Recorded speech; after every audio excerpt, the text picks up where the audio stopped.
Alrighty. Give it a second. So I'm gonna wait for it to pop up right there. It's still dark. Yeah, It's not live yet. There we go. Okay. Not yet. Not yet? Nope. Not yet?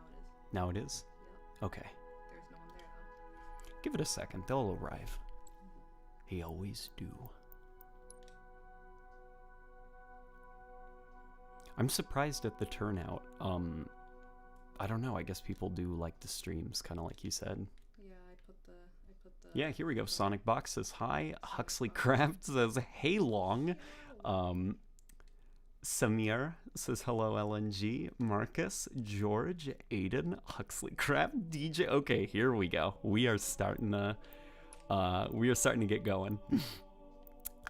Would you guys like me to unlock a new skin for the assault rifle? Just that way you're not watching like the same guns with the same skins on them and everything. Just to, like, I don't know, shake up the visuals a bit. I can do that if you guys want me to.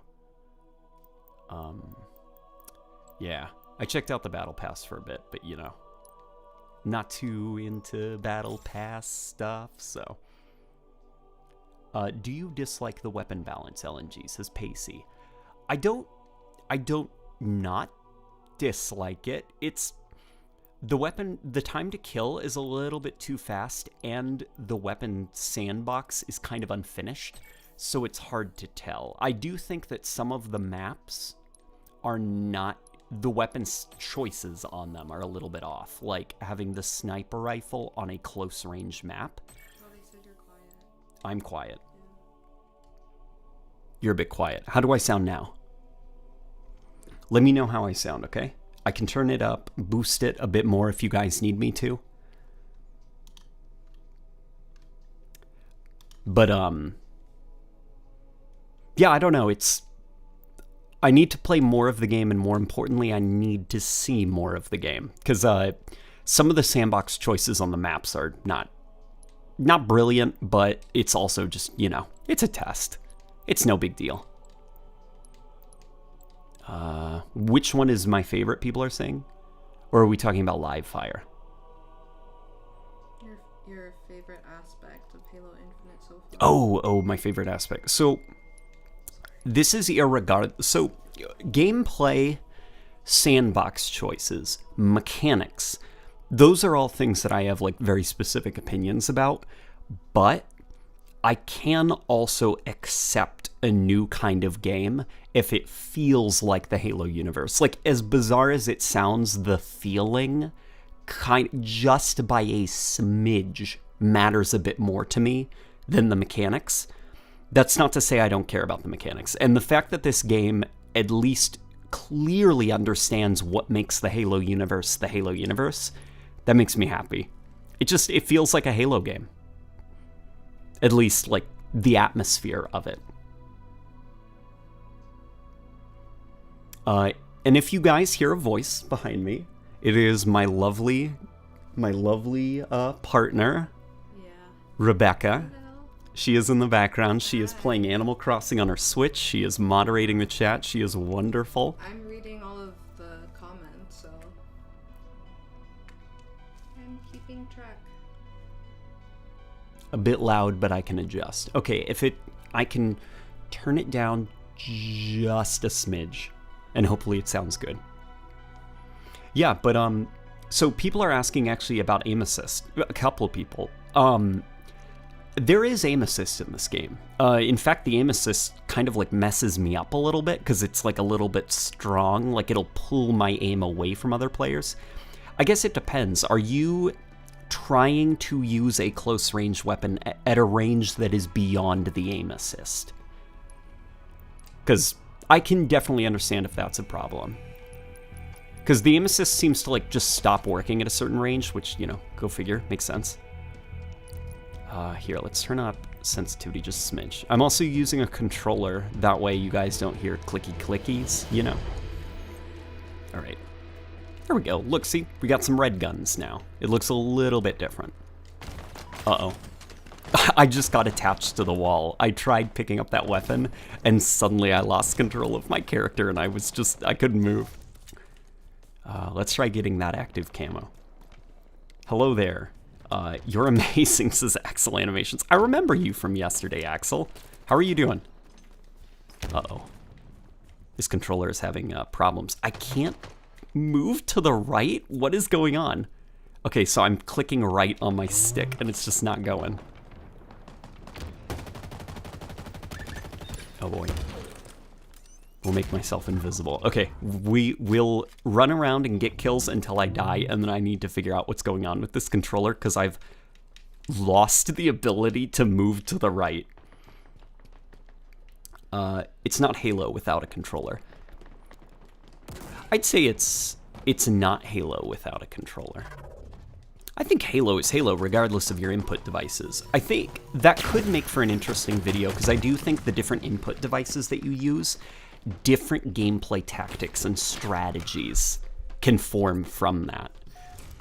Here, if the clickies, I'm switching away from the controller over to mouse and keyboard just because I was having some issues, but if the clickies get a little bit too obnoxious, I can make do with this weird controller, or find a different one.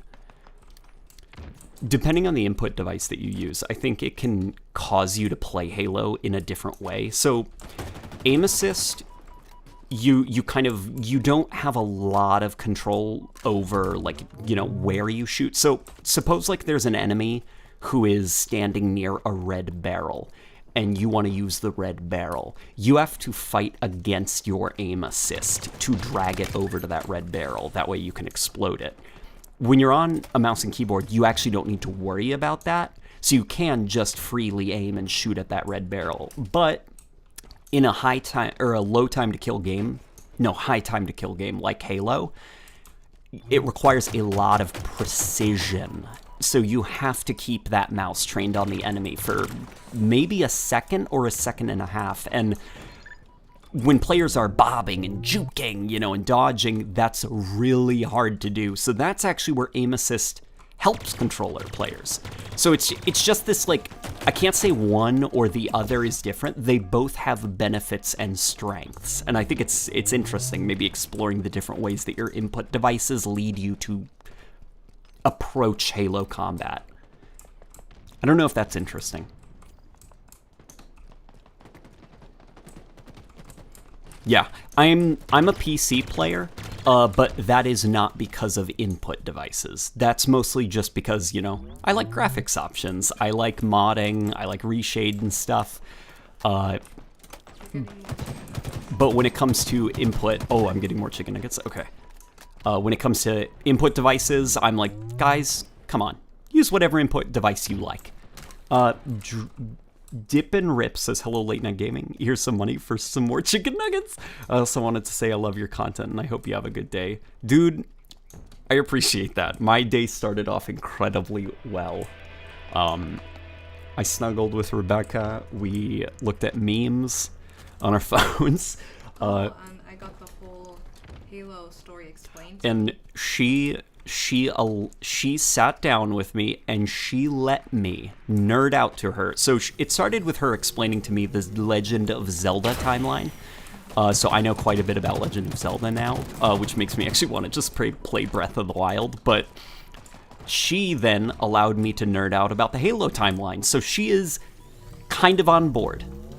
Pretty sad story. Yeah, I almost cried because Cortana dying, and Master Chief finally had a reason to feel something, and then they just take her away from him. That's not fair. Yeah, and then she comes back to life as an evil robot dictator.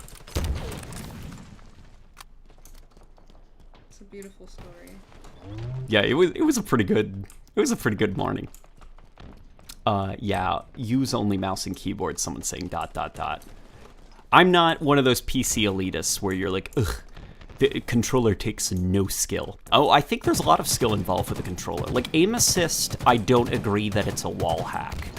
I think it can be if it's not designed correctly within the game. Like I think Halo Reach actually on PC, you can definitely tell that Halo is a game designed around aim assist, and that when you lack aim assist, you're kind of at a disadvantage. But I think, like, if the game is fundamentally designed around it, like, other strategies start to form independent of aim assist, you know?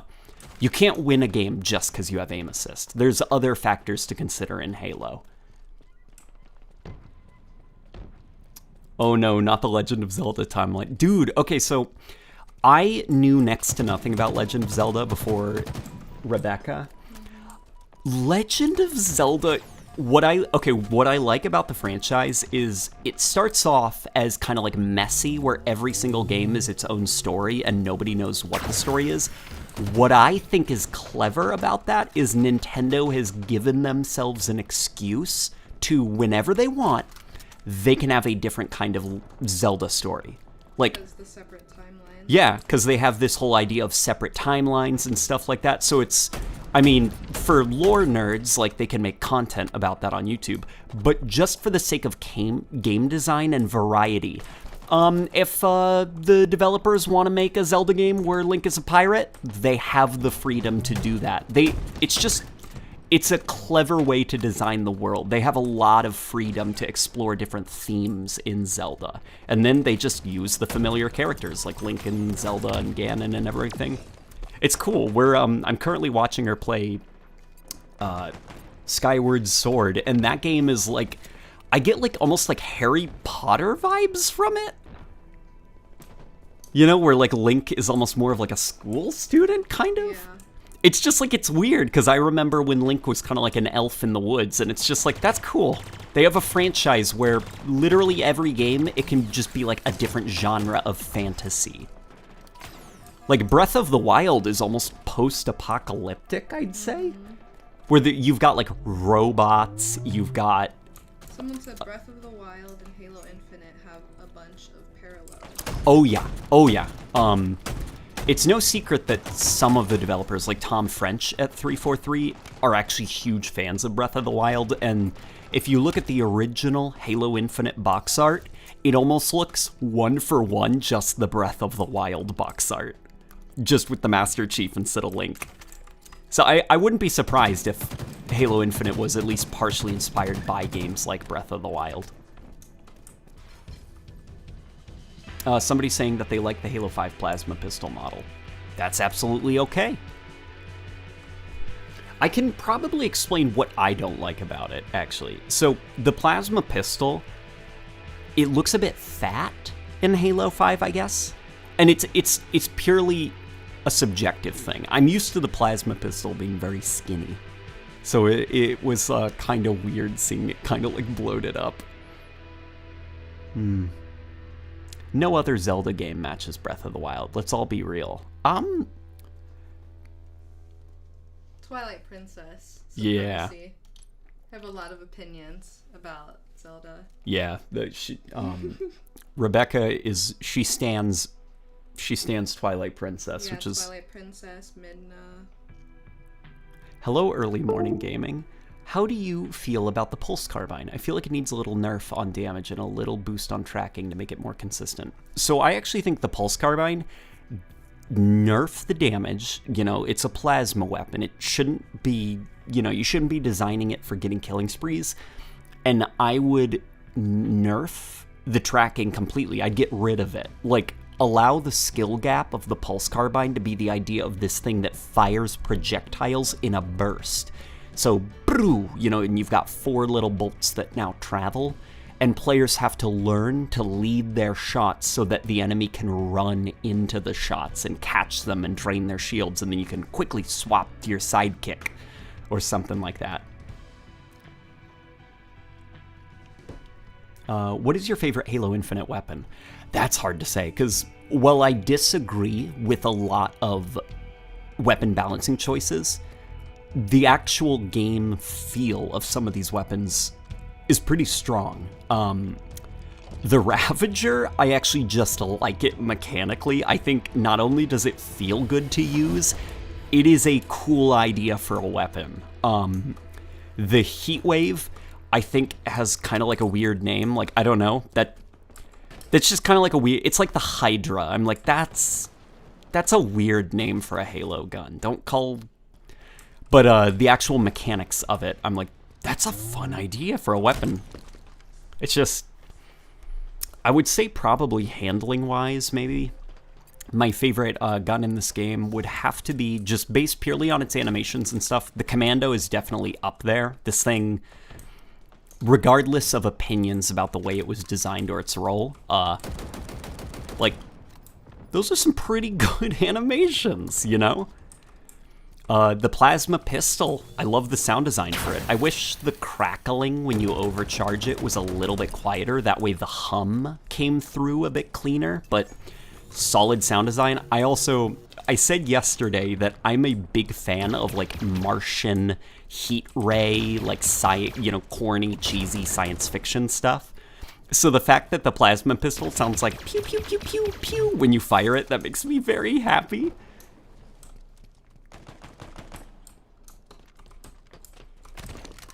I just wish the heat wave was yellow instead of purple.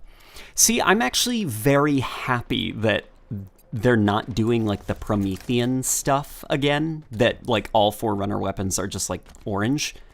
I do like that the heat wave, it's kind of, like, weird and interesting. It doesn't even disintegrate like a Promethean. I don't think it's a Promethean device. I think it's just a weird Forerunner thing. It's a pity that, like Halo 4 and 5, it falls into that trap of, it's a piece of alien technology, and it's got a grip for human hands and a stock to put a human shoulder against, and it's shaped like a human shotgun, you know? It's kind of annoying when alien devices look like they were designed by a human weapons manufacturer. Oh, do I prefer live fire or recharge so far? Says Luke. It's hard to say. I don't think the aesthetics of either map are particularly strong. What I like is the atmosphere of them. Like, live fire and recharge, I don't think I could ever say that they were like these gorgeous, beautiful maps, but the atmospheres within them I actually really like. There's a lot of, like, fun little details, like this hydroelectric dam and stuff. Layout-wise, maybe I like recharge a little bit more than live fire. Live fire is a bit too, like, it reminds me of, like, a Black Ops map, if that makes sense. Somebody's saying, do you think the plasma caster from Halo 5 and the sticky detonator from Halo 4 should return? I feel like they're unique and would fit in the sandbox. They also have 2 different firing modes, like the heat wave. So the plasma caster, I'm not the biggest fan of it, but that's more because, not because of the plasma caster. I think it's more of an issue of Halo 5 Sandbox, where you've got, like, 5 automatic weapons, 6 precision weapons, 4 rocket, like, you've got, like, a ton of weapons that all just kind of do the exact same thing. There isn't a lot of variety in that game. So the plasma caster, I feel almost like if you were to slap it into Halo Reach, like, get rid of the plasma launcher and throw in the plasma caster, it would stand out a lot more. But, you know, in this sandbox, the plasma caster might actually stand out, because I have noticed so far, something I've liked about Halo Infinite is, even if I do have some disagreements with the way weapons were designed, I don't see a lot of overlapping roles in this game. Even if the weapons are a little bit confusing or a little bit messy, like, I can't really say that every weapon feels the same, like I could with Halo 5, you know, where it's like, try to tell me seriously what's the difference between an assault rifle with the extended mags and the saw. One just kills faster than the other.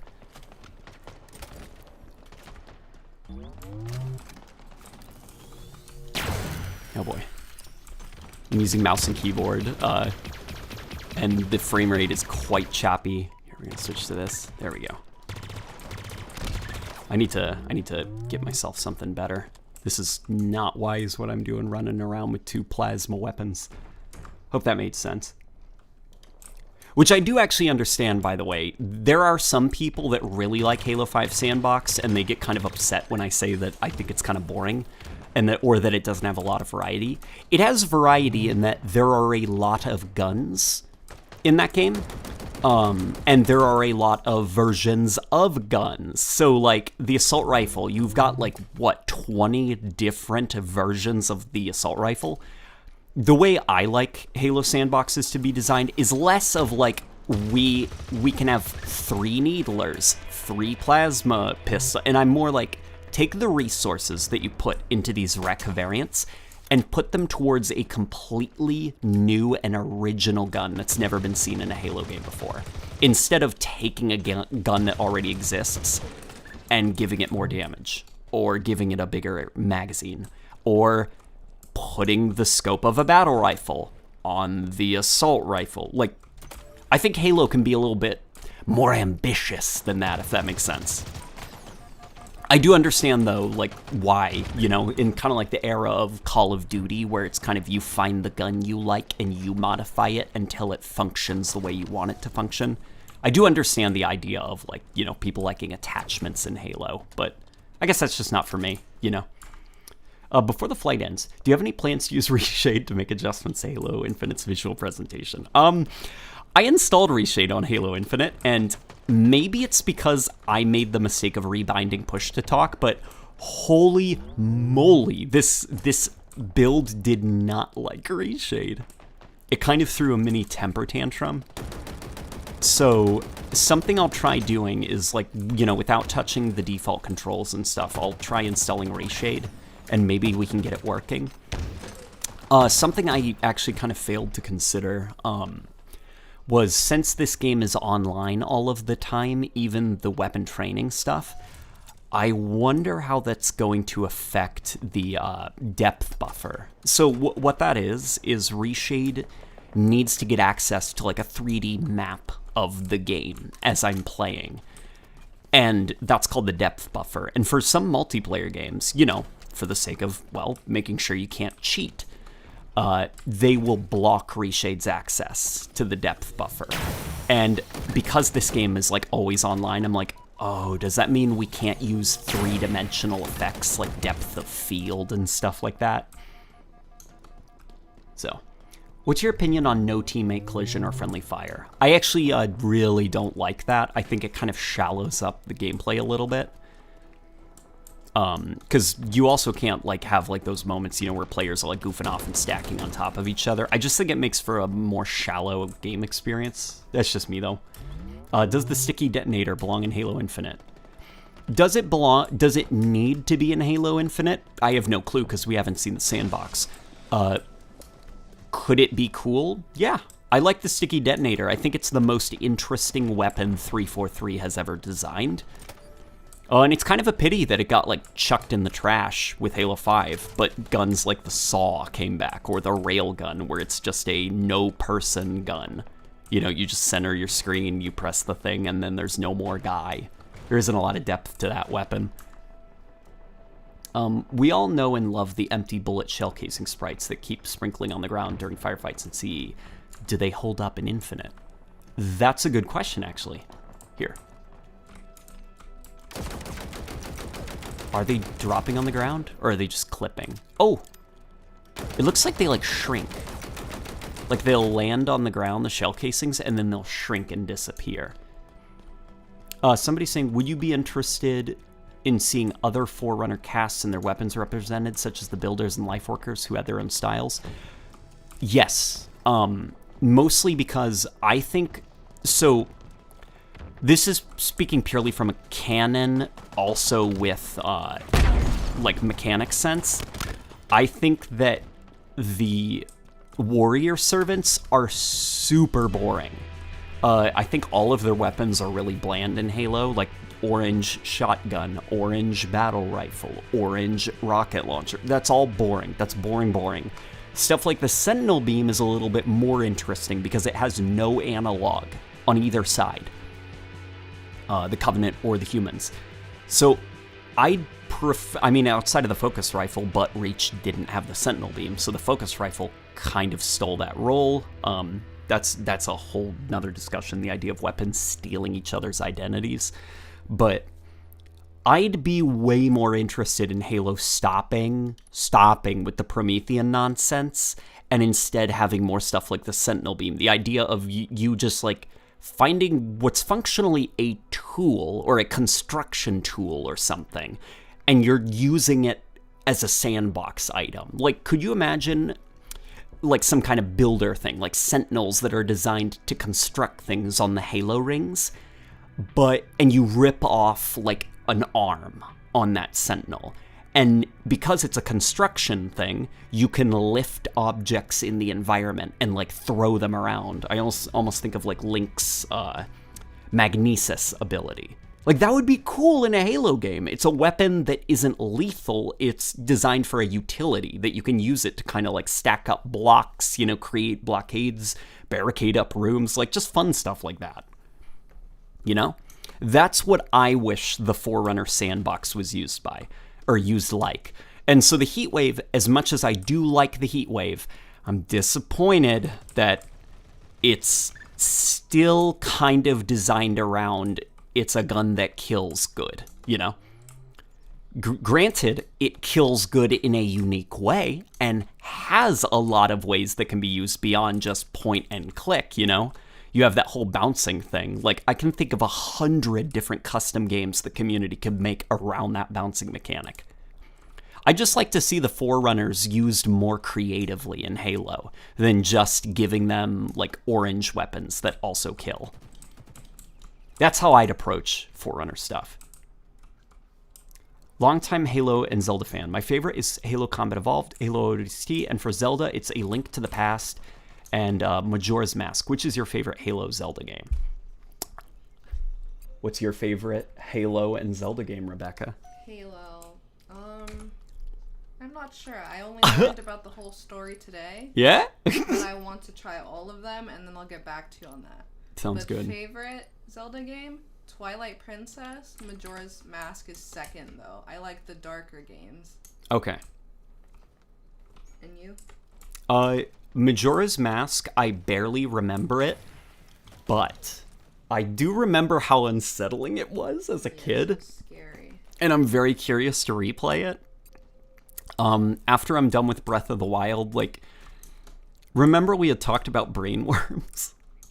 Yeah. The Legend of Zelda brainworm is coming. I can feel it. Well, I'm gonna start you on after Breath of the Wild, it'll be Skyward Sword. Okay. So, like, I want him to learn the story also. I was gonna say, yeah, you should basically devise like almost like homework where you're like, okay, Taras, here, you're gonna take Skyward Sword, you're gonna play through this, all right, then you're gonna get back to me. Someone said you should let Rebecca play a game. I will play a game, but I just don't. I want to play Halo, but I don't want to be absolutely miserable, absolutely bad, and I want to practice first, and then I will play on the stream.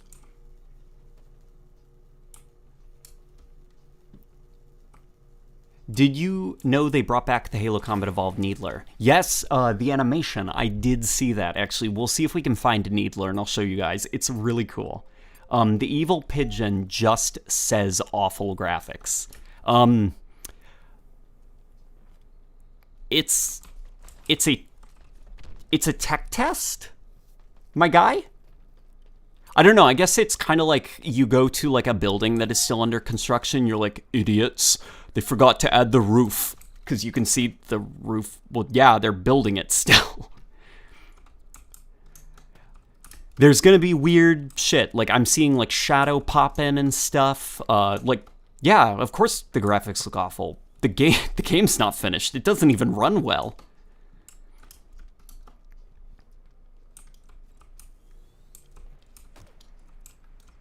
What do I think about the physics of the gravity hammer? I genuinely think it's a bug or something. Like, it's very odd that, like, the gravity hammer does not send players ragdolling into the great beyond.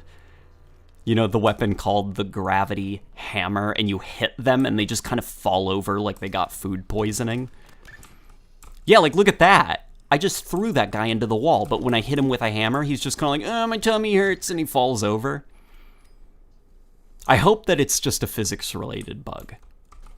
Because the sound, at least, it sounds different from the bungee hammer, but this is the first 343 gravity hammer where I actually think the impact of swinging it feels meaty and powerful, and the sound design is solid. We just need to get the physics there, too. Because as far as physics go, there's a disconnect between the animation and sound work and what I'm visually seeing it do to the environment. But, You can definitely tell that they're approaching the hammer very delicately in this game, like after the feedback that they got to like Halo 4 and Halo 5's hammer, like how kind of like pathetic the presentation of that thing was. And I do appreciate it. People on launch, Halo sucks, there's no assassinations. Yeah, I did see there's no assassinations, and that's frankly bizarre. Yeah, look, combat evolved melee animation. Come on, Spartan, there we go. That's pretty cool. That is weird. And the excuse they gave was even weirder, that it's like they want to bring it back as a mechanic. It could be cool, actually. I just think, like, the assassinations were more visual flair than anything, you know? It's the everyone cheers moment when an elite has its back to the player and they get a perfect assassination on the elite, or, you know, in a multiplayer match. And, I mean, those things are... I wouldn't be surprised if they're, like, holding it back so that they can design them to be part of, like, a monetization system, you know? That is kind of the sad thing about the assassinations, is... as cool as it is that Halo 5 let you have so many, Halo 5 also dumbed down the system a lot by making them less contextual. Like in Reach, if you sprinted at a guy and assassinated, you'd get a new animation. If you jumped on him, you'd get a new animation. You'd get a variety of different animations that would play that were all contextual, and in Halo 5 it was really, really, really scaled down. Sometimes a contextual animation would play, but for the most part, it's your predetermined one, regardless of context.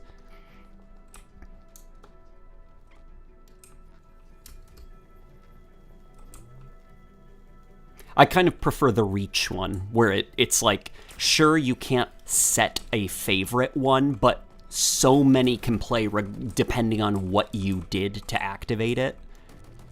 It makes it feel more, I guess, like, part of the world, like it's an action your Spartan is performing, than this like this cosmetic thing you equipped. Somebody saying, why take half a second to get a melee kill, I think.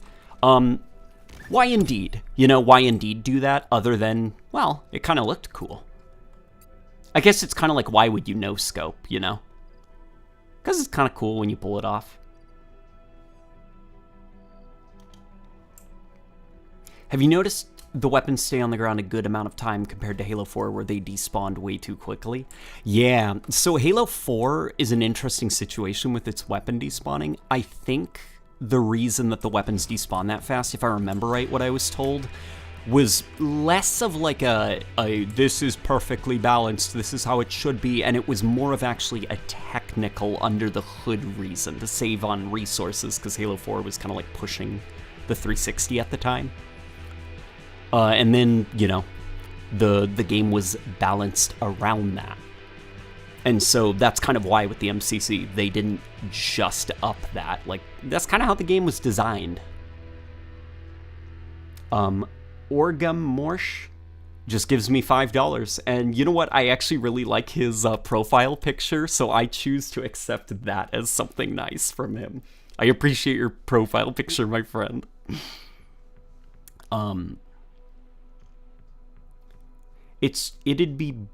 I understand that Promethean weapons are bland in functionality, but personally I prefer them more aesthetically with the assembly animation, and now they have a bright glow compared to the heat wave. The bright glow of the heat wave is definitely worth, you know, discussing.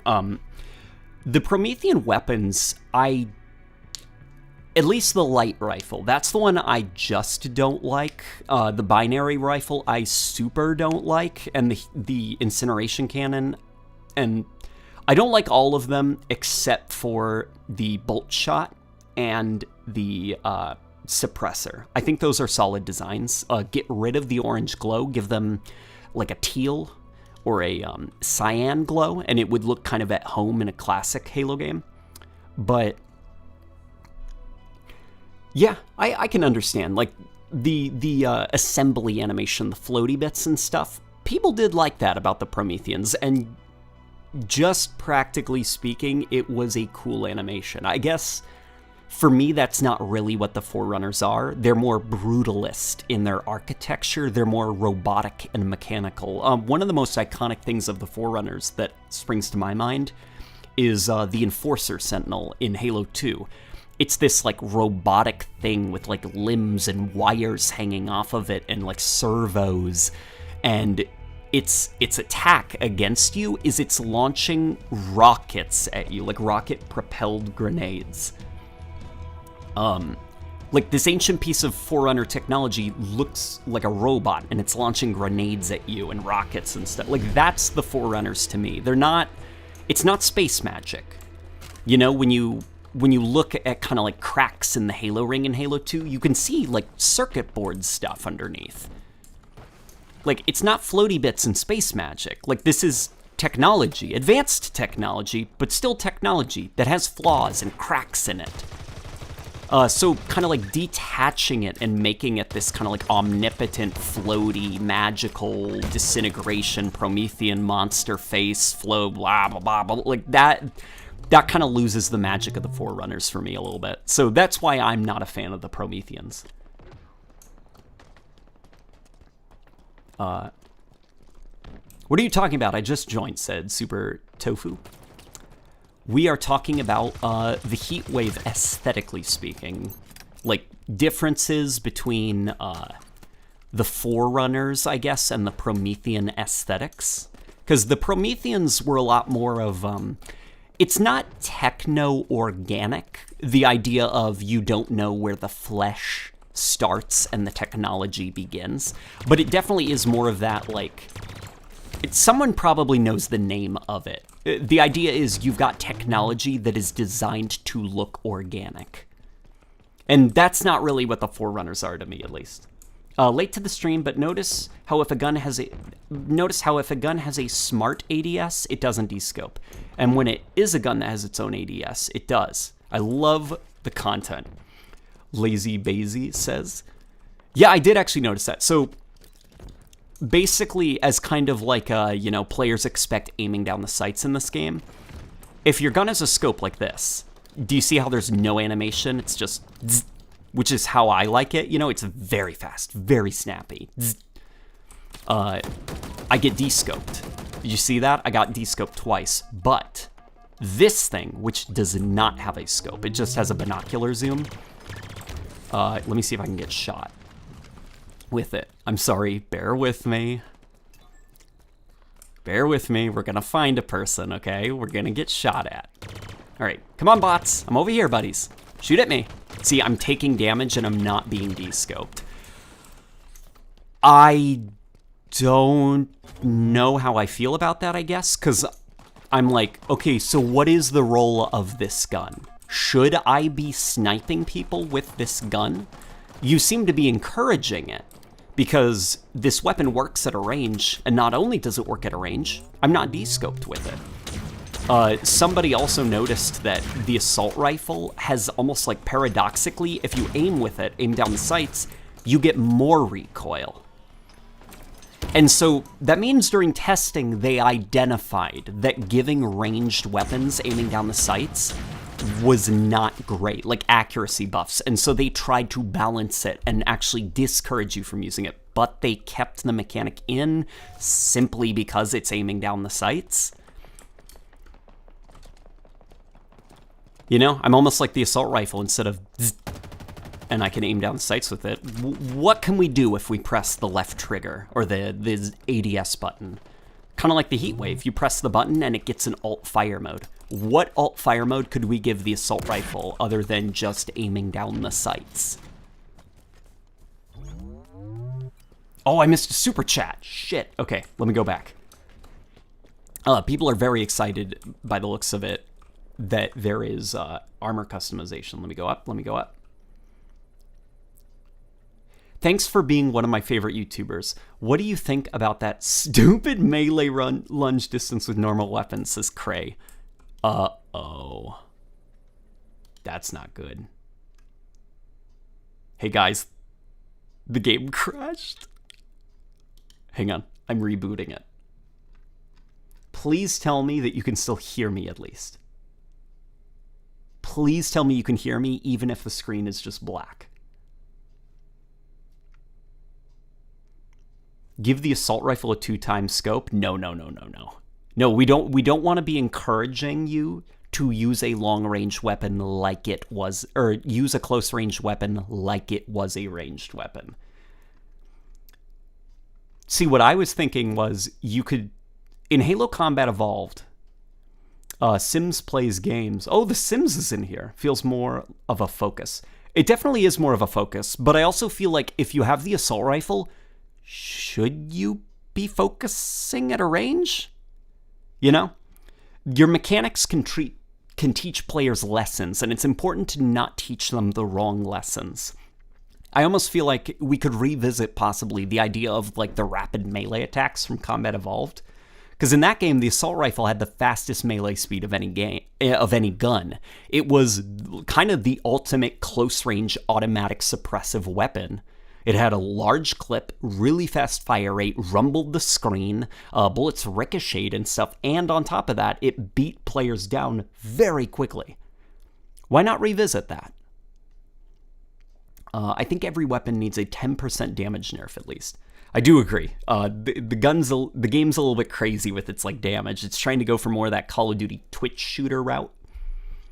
Maybe a grenade launcher that shoots the nades you already have, says Mark. I like that idea a lot. I think that's what SPV3 did. So the idea was you have your assault rifle and it has an undermounted grenade launcher, and its alt fire mode is that instead of throwing a grenade, like, you know, properly throwing it, you just launch a grenade out of it, and it will go farther than if you were to just throw it normally. Is the footage back? There we go. Okay, we're good. See, I think that's more interesting, because then the assault rifle can stay within its role as a close-range automatic weapon, but you don't feel like there's absolutely no reason to pick it up. Like, obviously, yeah, get yourself a ranged weapon for ranged combat, but maybe keep an assault rifle in your pocket in case you find yourself in a close quarters situation, or if you really like that grenade launching ability.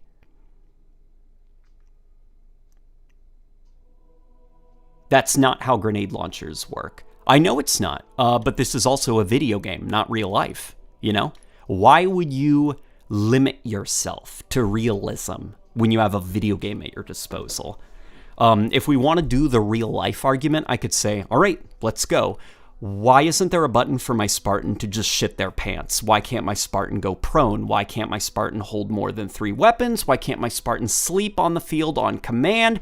Why doesn't my Spartan get tired after running around for hours and hours and hours? Why can't my Spartan get tired of holding its equipment? Like, we can keep going if we want to bring realism into gameplay, but we don't want to do that because it is a game, right? So realism, I don't think, is ever the best defense for a game mechanic.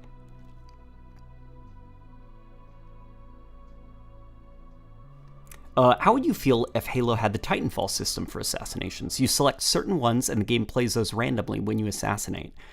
I actually would like if Halo let you customize the contextual animations.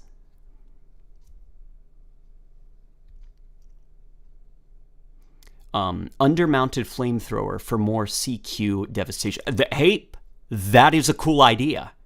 That's a solid idea, actually. And the idea of just kind of like this little, like, oh my god, the game crashed again. Here, we'll try loading again.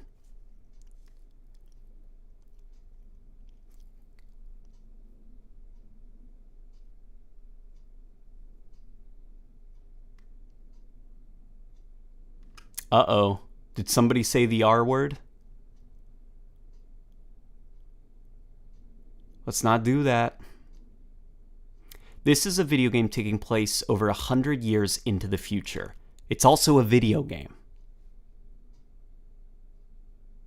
It's also a video game, okay?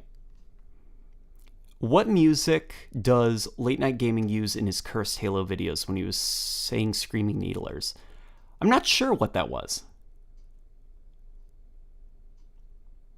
I'm not sure what song it was. Maybe somebody else can identify it. I do have actually a tiny list of songs that I always use in my videos, and I use them for different contexts. Some people have actually picked up patterns on when I use specific pieces of music, and that makes me happy, because that means it's working. People know what I'm doing. My music selection in all of my videos is very specific. Rebecca, who is currently out of the room, she can advocate for that. She's seen me editing before. I get very specific about why I use certain music and how I time it with what I'm saying. My ideal assault rifle does extra damage to vehicles, make it useful in BTB. Yeah, could you imagine somebody like pulling up with an assault, with like a warthog, and they're trying to run you over, and you just start shredding into the hull of it. You're like popping tires and stuff like that. Bullets are spraying everywhere. Haven't gotten to try the flight yet. Any opinion on the vehicles? That's always been my favorite part of Halo multiplayer. Love your stuff, by the way, says Leadhead. I actually have not gotten a chance to try the vehicles. Are they in any of these flights? We've only so far had just two maps, I guess, and none of them have vehicles. I'm hoping we see a 4v4 map soon with vehicles. Let's try texture filtering. Yeah, we'll turn down texture filtering to medium. Maybe ambient occlusion, we'll also turn that to medium. Let's try to think of things that we can do to stabilize. Depth of field were turned, even though I do like depth of field generally in games. I think it kind of makes games look very graphicsy, I say.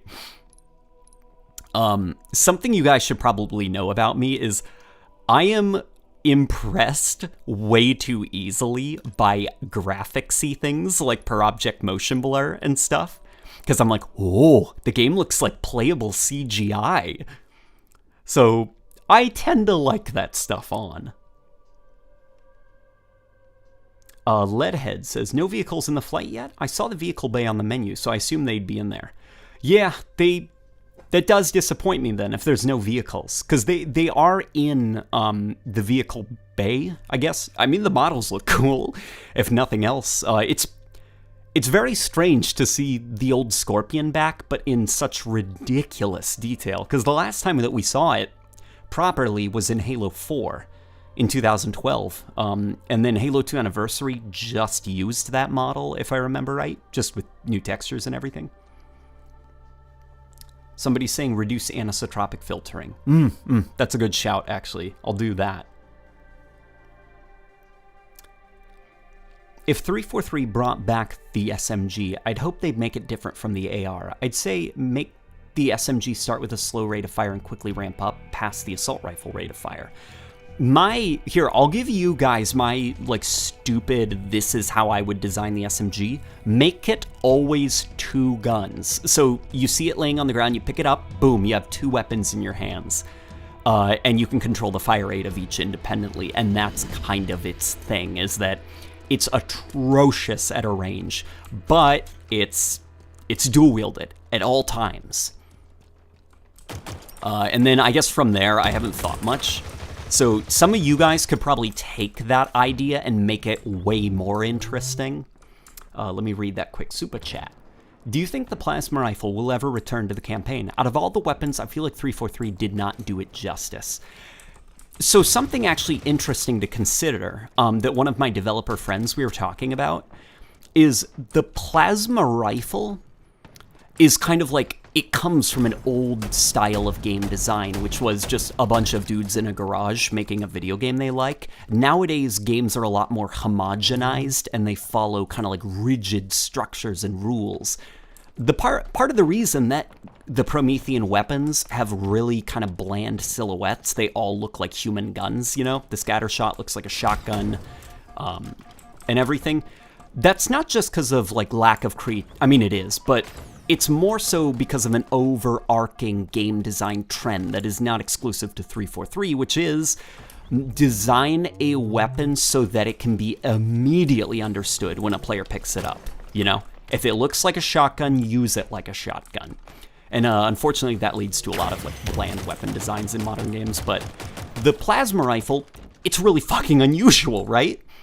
You pick it up and you're like, this thing feels like a pistol or something, but you can use it at a range, and it's useful. It's good at like stunning things and draining shields. It's just very to like a child who has grown up in the modern game space, you know, where they're used to weapons kind of telegraphing their role by the silhouette, a child probably wouldn't quite understand what to do with that. So you take that, you redesign it into this storm rifle, which looks like an assault rifle. A kid can pick it up and realize, oh, got it, I know what this thing is. I'd imagine that's probably why 343 seems so scared of just bringing back the plasma rifle. That's not saying I agree with it, by the way. That's just me maybe trying to figure out why they're so scared of it. I'm personally of the opinion you don't need to do that, you know? Make your game interesting. Give your game, like, weird alien-looking guns. Because I remember even there's a GDC talk from Halo 4 where they were saying that, like, originally a lot of those Promethean weapons were very unusual. One of them slowed down time, and players just didn't get it. And so they started to gravitate towards, like, the shotgun and stuff and just avoid the Promethean weapons. And so basically to try to coax players into using them, they dumbed them down and turned them into just UNSC weapons. That's a GDC talk called The Postmortem of Halo 4. It was really interesting. Like, regardless of how you feel about the game, I do think GDC talks are good. Like, there's quite an interesting one on the creation of the Spartan abilities for Halo 5. I don't like the Spartan abilities, but it was cool hearing the developers talk about the creation, even if I disagreed with it.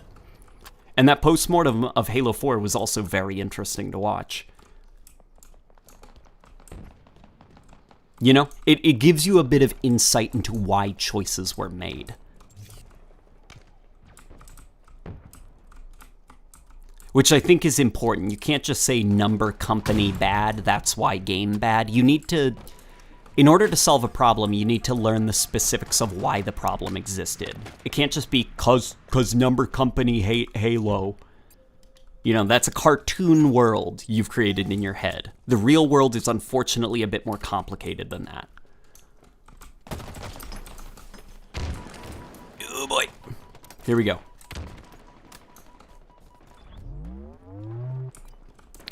What's your opinion on the Spartan personal AI? So, as the flight has gone on, there is actually something that started to grow that I do say I definitively am not the biggest fan of. It's not a deal breaker, because it won't affect everybody. That's why that's why I'm saying it sucks. I'm not saying that. I'm saying I'm not a fan of it. Is the role of, like, the announcer has been divided between, like, 3 different characters, which is Jeff Steitzer, your personal AI, and your personal Spartan? So you've got 3 different voices yelling at you on top of the other voices yelling at you, and a lot of that AI's quotes are very pointless. It's just noise pollution, where I pick up a weapon and my little AI is like, SR-71 sniper acquired, and I'm like, no shit, I just picked it up. I know that was me who did it, dude. You know, I don't need you to tell me what I just did. It's just a lot of babbling for the sake of babbling, and I find myself getting kind of overwhelmed because I just can't hear. Everyone's yelling at me all the time in this game, and I've had to turn off a couple of voices.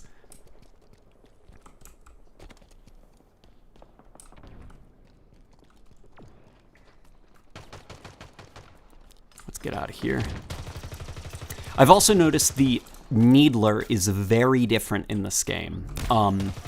It feels more like just a straight up SMG than it does the Needler. It's not very good at a range anymore. Its tracking is really weak, and it seems to only be good at close range. Basically, you run up to a guy and you pump a bunch of needles into him, and then he dies. Which is kind of disappointing.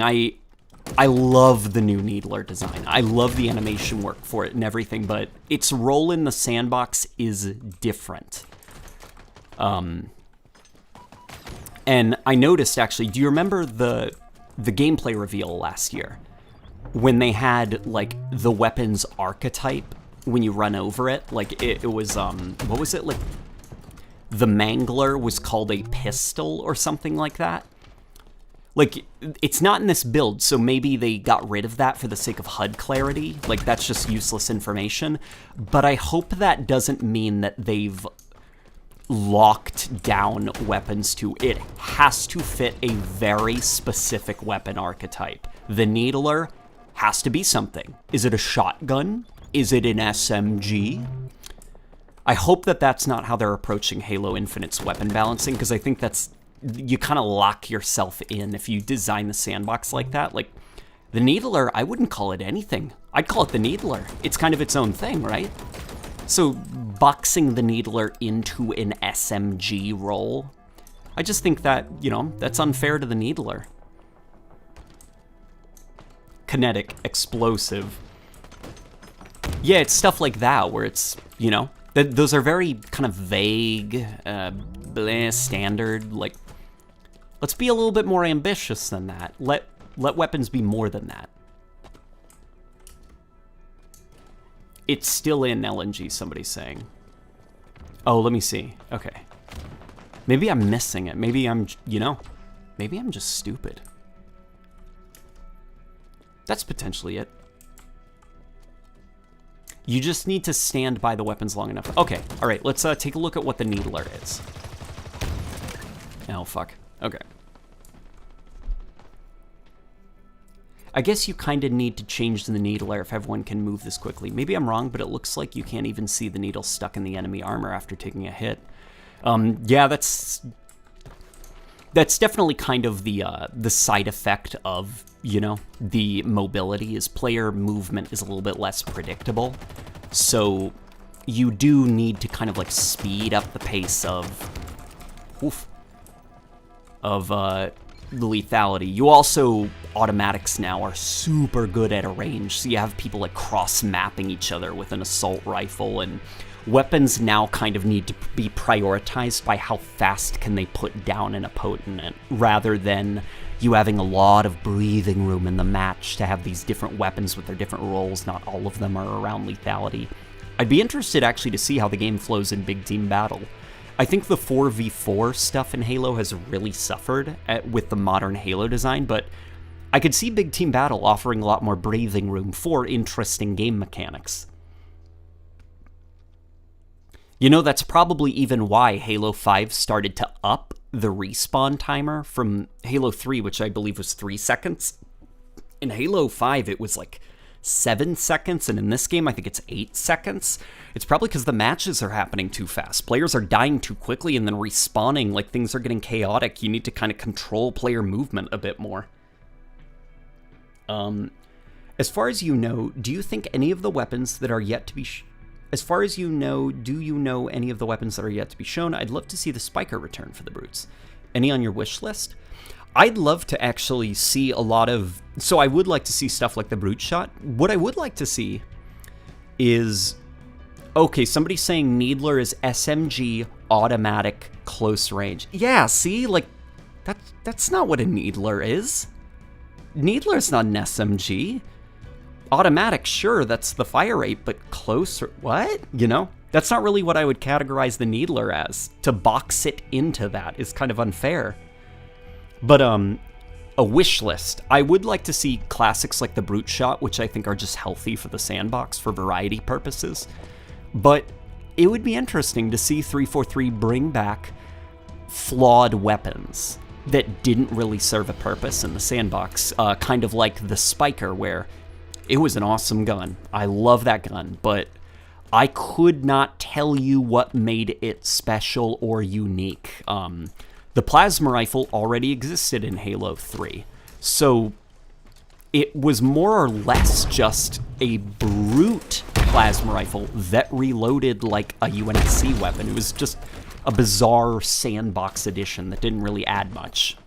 Now, the bonus of that is that you get a lot of visual variety, and an important weapon that I think the enemies should have is that plasma rifle archetype. The idea of this thing that fires out projectiles that travel very slowly.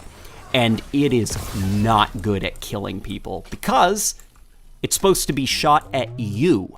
It drains your shields, but then when your shields are down, they're really just tickling you, you know? That's for the sake of your gameplay experience. It's a weapon designed for the enemies, not for the player. And then when the player picks it up, they can use interesting side mechanics that it has for their advantage, such as like stunning and stuff like that from Combat Evolved. So I think that that's important. But the Brute Spiker, I don't know what it was as a weapon. I'm not quite sure what its point was other than, well, they're brutes, they're not elites. Let's give it a thing that looks like a brute thing. So, Nick Frost says, found 44 weapons in the data mine leak, including the plasma rifle and spiker. Interesting. Okay, let's actually quickly talk about that. There has been a lot of data mining for Halo Infinite. Now, listen, I am not gonna pretend that I'm squeaky clean, okay? I love leaks as much as the next guy, but Halo is a little bit close to home for me. And I don't want Papa Microsoft to come after me. So just generally, for the sake of courtesy, I'd request that you guys at least try to stay close-lipped, at least on my channel, about the leaks, okay? I do see them, though, and I'm happy that people are excited about them. It sucks for the developers and stuff, obviously. And I do feel really bad for some of those writers that worked really hard. But, you know, just so that the ban hammer of Microsoft doesn't come down on this channel, because they've been very aggressive about cracking down on the data mining and the leaks and stuff.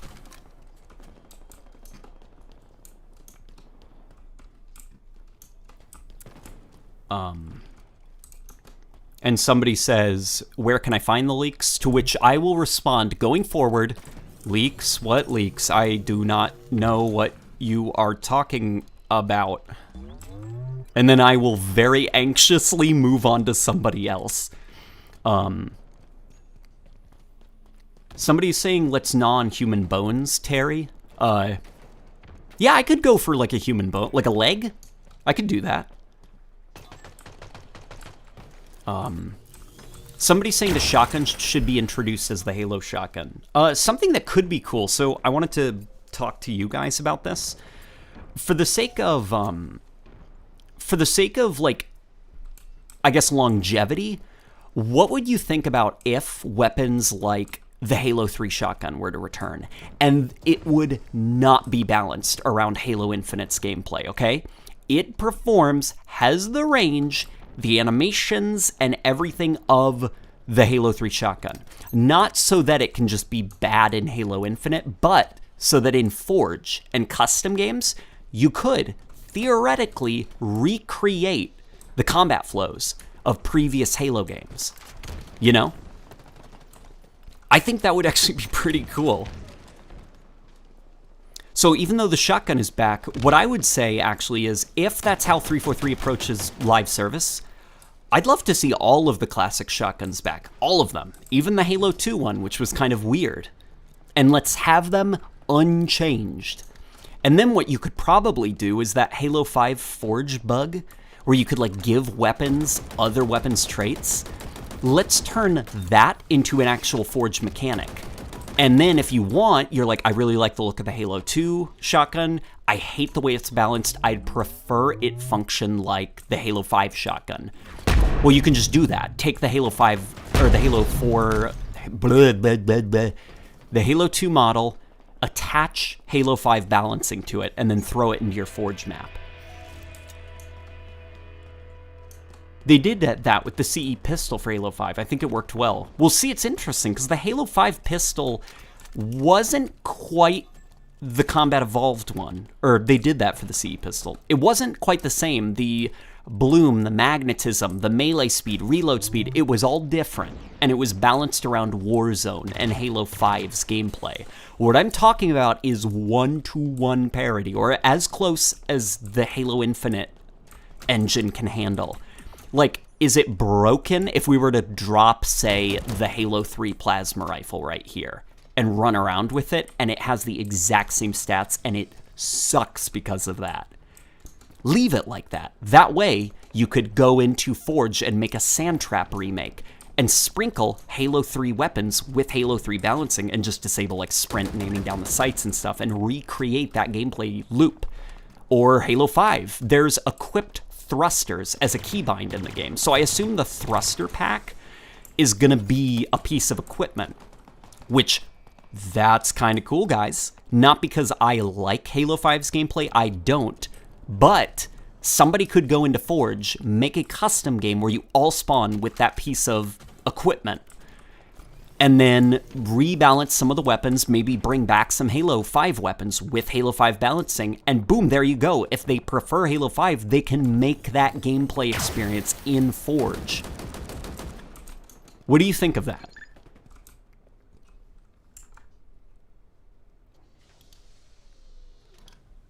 Goodbye, Thy Collective. I've seen you, my friend.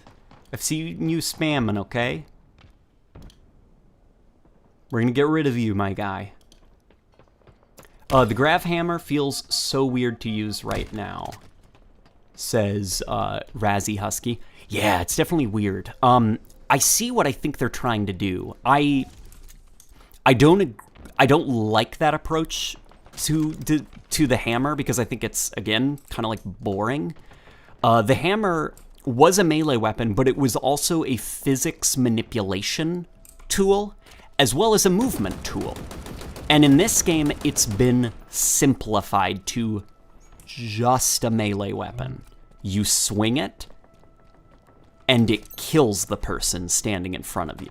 You can't self-launch with it, you can't launch objects. It's very, very simplified. And I don't like that. What I do actually think is kind of interesting is the wind-up for it. I almost wonder if maybe, like, okay, we're going to talk about alt fires and stuff like that. Let's have a normal swing that sucks, okay? Like, all it really does is propel players around. Because, hey, you could use that in custom games, you know? Could you imagine, like, Hot Potato, but with players, and you've got a non-lethal gravity hammer strike, and you have to launch, like, or volleyball, but with a player as the ball. So you could have your propulsion ability, and then as the alt fire mode for the gravity hammer, it's just that over-the-head slam, which kills anybody in front of you. Because unfortunately, that's not what we got. All we got was that. You can't self-launch with it. Doesn't impact the environment.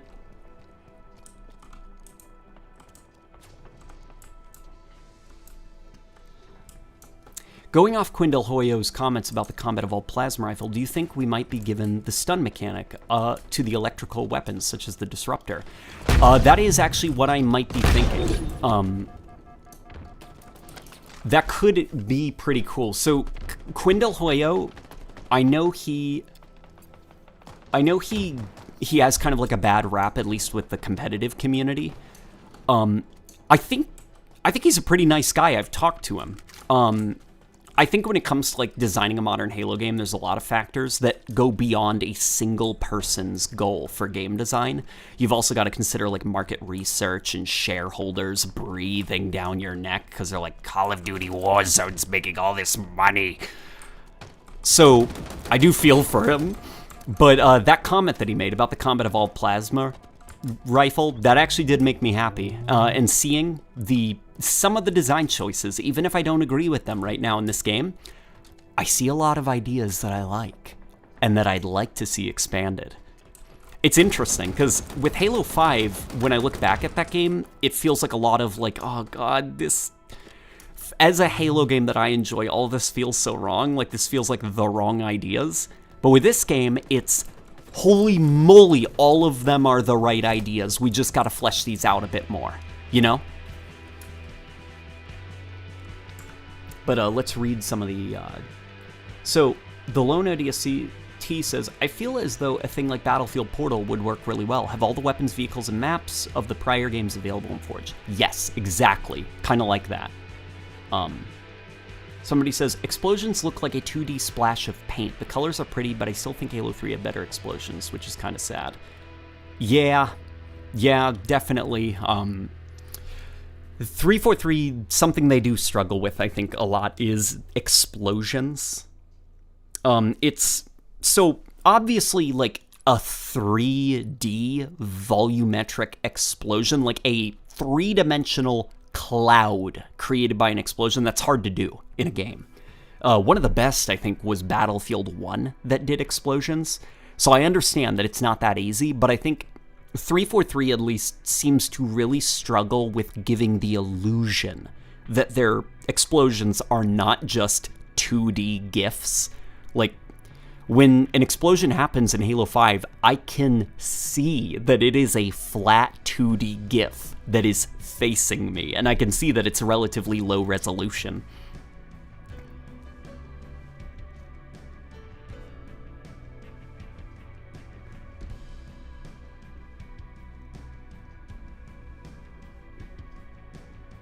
Let me scroll up a little bit to catch some of these.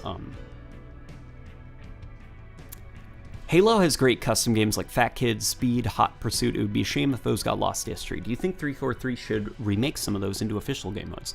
I don't.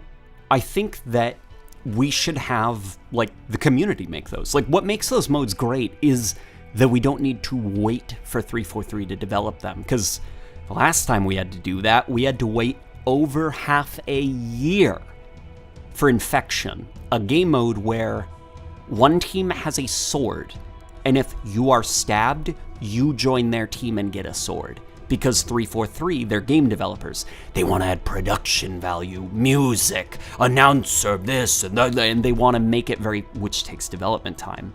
And we had to wait 7 months for the Infection game mode, when we should not have had to. So for, like, some of those things like Fat Kid and stuff, no, let those be for the community, you know? They don't need to be developed. Operon, buddy, we're putting you in timeout, all right?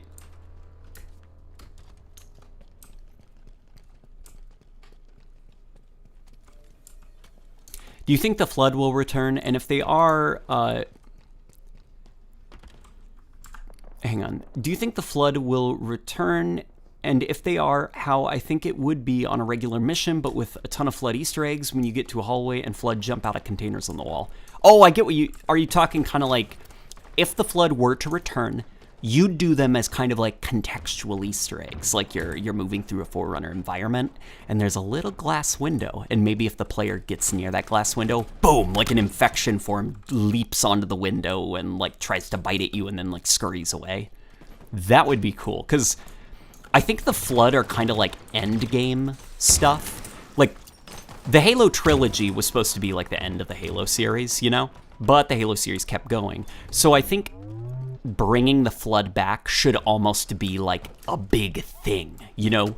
We don't want to diminish the importance of what the Flood are in the Halo universe. And I think turning them into, like, the Covenant are the Covenant. We love them. We love fighting them. And with Halo 4 and 5, man, a lot of the Covenant really lost their magic, because it was like, we're still doing this? Didn't we finish the fight? And so I don't want that to happen to the Flood, but I like that idea of letting the Flood still be a presence within the Halo universe. Just maybe let's wait on them being a primary antagonist for a bit.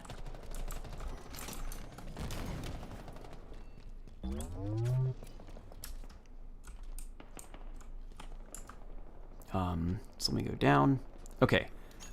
Jonathan says, I noticed that the lighting effects on the Pulse Carbine and Ravager look a lot different and less detailed than what we saw in the campaign trailer a year ago. Do you think this is just for the flight? I think this is probably because, well, they're not finished. There's a lot of things. Like, I noticed the assault rifle has a bug. If you aim down the sights with it, the muzzle flash just disappears. There's a lot of stuff that's like a work in progress, you know? So what I would say is, wait until the open public build of the game. Like, this is a private tech test that runs awful and has a lot of graphical bugs and issues because it's a very early build of the game. Wait until it's the big one, you know, the polished one that 343 really did not, you know, they tried to polish it up, make it look pretty and presentable. If you start noticing issues in that, like graphical downgrades, that's when you should start, you know, raising your voice a little bit. But that's good, you know, stay on top of that stuff. We don't want Craig again, you know? What's your opinion on the Titanfall situation? I saw that. So, what's going on with Titanfall right now kind of sucks, where you've got DDoSers that are ruining the Titanfall experience, and you've got Respawn, who have 2 developers on Titanfall right now. And everyone else is on Apex and like individual properties that they're making. And everybody, you know, everybody's frustrated, you know? The Titanfall community is like, dude, like, Titanfall 2 is our lifeblood, and you're making this battle royale. Can you at least solve this DDoSing issue? And you've got the developers that are saying, well, we put 2 people on it.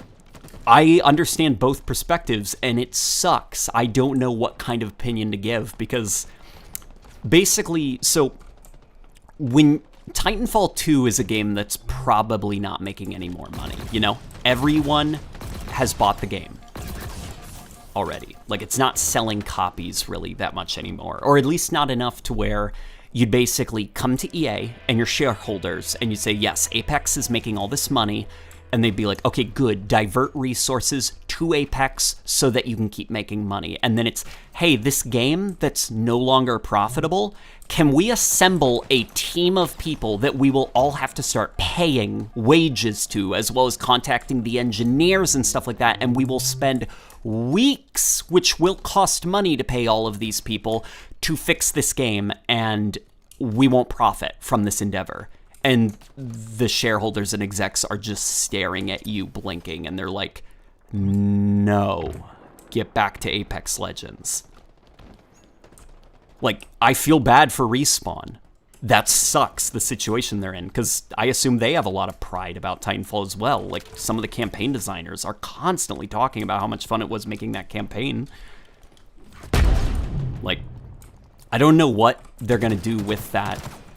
I assume it's almost like one of those things where they're willing to accept a loss on fixing the Titanfall situation just to get the bad publicity to stop. It all depends on how much EA cares about it.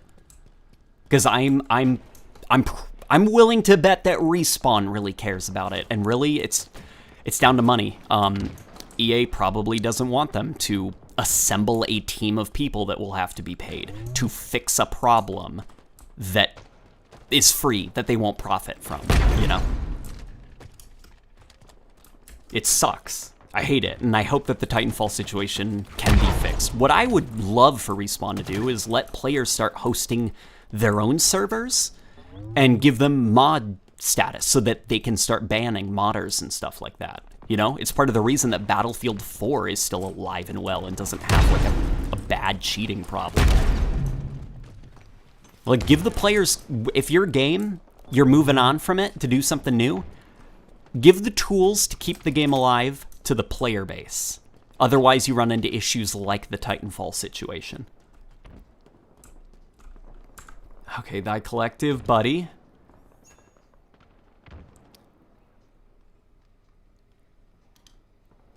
Thy collective is back. I see you, buddy. I see what you're spamming, okay? We get it. You don't like Halo 4 and 5, but all you're doing is polluting my stream about it, okay?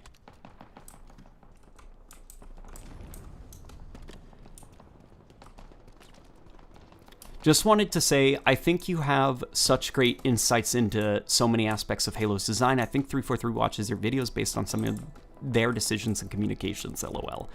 I'd like to hope that they watch some of my videos. I mean, I imagine that there's some people that would not want that, but I know at least a lot of folks in the art team I'm friends with, like Sparth, the art director for Halo Infinite. That guy is really cool if you ever get him to sit down. His story about the Guardians was actually super interesting. So I asked him, like, the silly face that the Guardians have, what was that? You know, why are the Guardians all grinning? And they look very silly. And he said that it was an idea that unfortunately did not translate well. Or as well as he had hoped. Obviously, he's not speaking for the company. He's speaking for his own personal experience. In his opinion, what they tried to do with the Guardians was think of like totems. Like the idea, think of almost like those like tiki masks, like how kind of eerie it is, that it's just like this unflinching just expression, this stone cold expression, like a mask.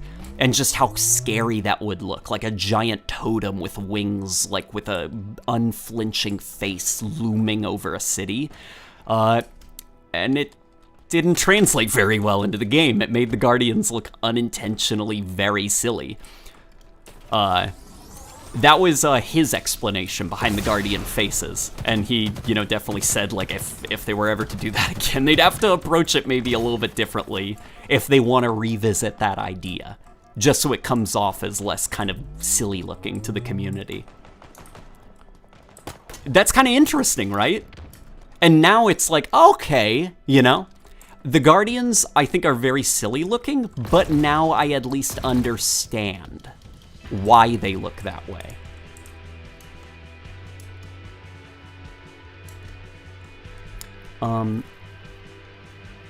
Splitgate looks fun. Splitgate looks like a thing of its own. It's interesting. I should try out Splitgate, actually. Is it up now? People are asking me about my thoughts on Halo Infinite multiplayer and the whole live service thing. I've got a lot of thoughts about the live service thing. The live service thing for Halo Infinite worries me a little bit because of the curse that all of these things have, you know, where it's like, guys, okay, I'm going to say right now on the stream, all right? Mark my words, okay? This is not me trying to be negative, okay? This is more like me protecting myself emotionally. This is worst case scenario. The first 2 months or so, Halo is back, baby. Maybe the first month. Second month. You know, something I feel like Halo Infinite is missing is X. Third month, fourth month. It feels like it's missing some things that even Halo 5 got. By the fall, or the spring, we've got the community genuinely upset and bored with the game. Then we will get the press release of, we vow to patch the game into the special thing we all want it to be, you know, that we've gotten from Destiny, Anthem, like all these various live service games.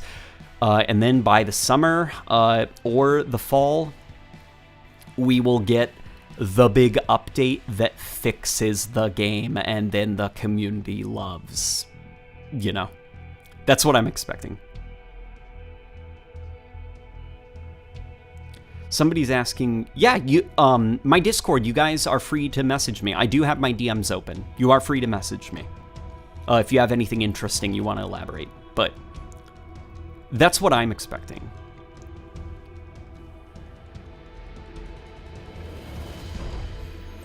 How do I actually ban people? Because, yeah, the Sussy boy, what's his name? Oper, yeah, he's being a little bit spammy. If he does not like Halo 5, that's okay. That's his prerogative, but I guess I'm not sure what value, like, spamming it in a late-night gaming chat. You know, it's like, my guy, I can't do anything, I don't make Halo.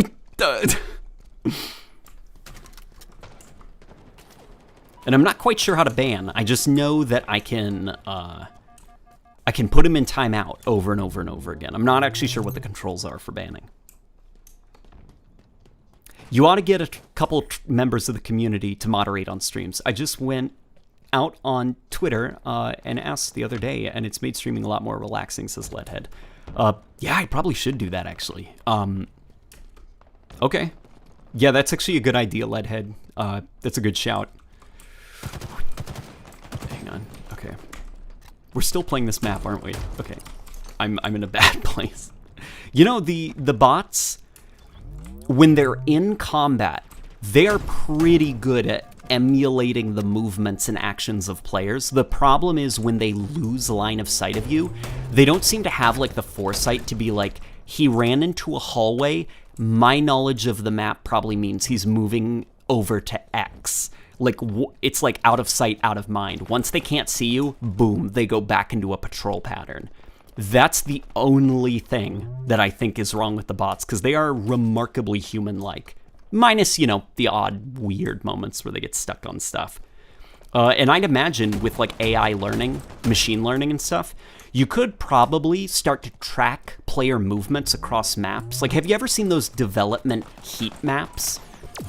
Basically, developers collect data on where players move the most and where they die the most on their multiplayer maps, and that kind of informs balancing and stuff like that.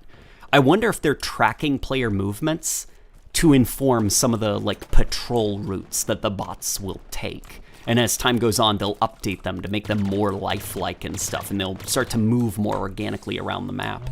Because at least the combat flow, they do kind of feel like players when I'm fighting against them. They try to combine weapons. It's very interesting. Let's read some of these super chats.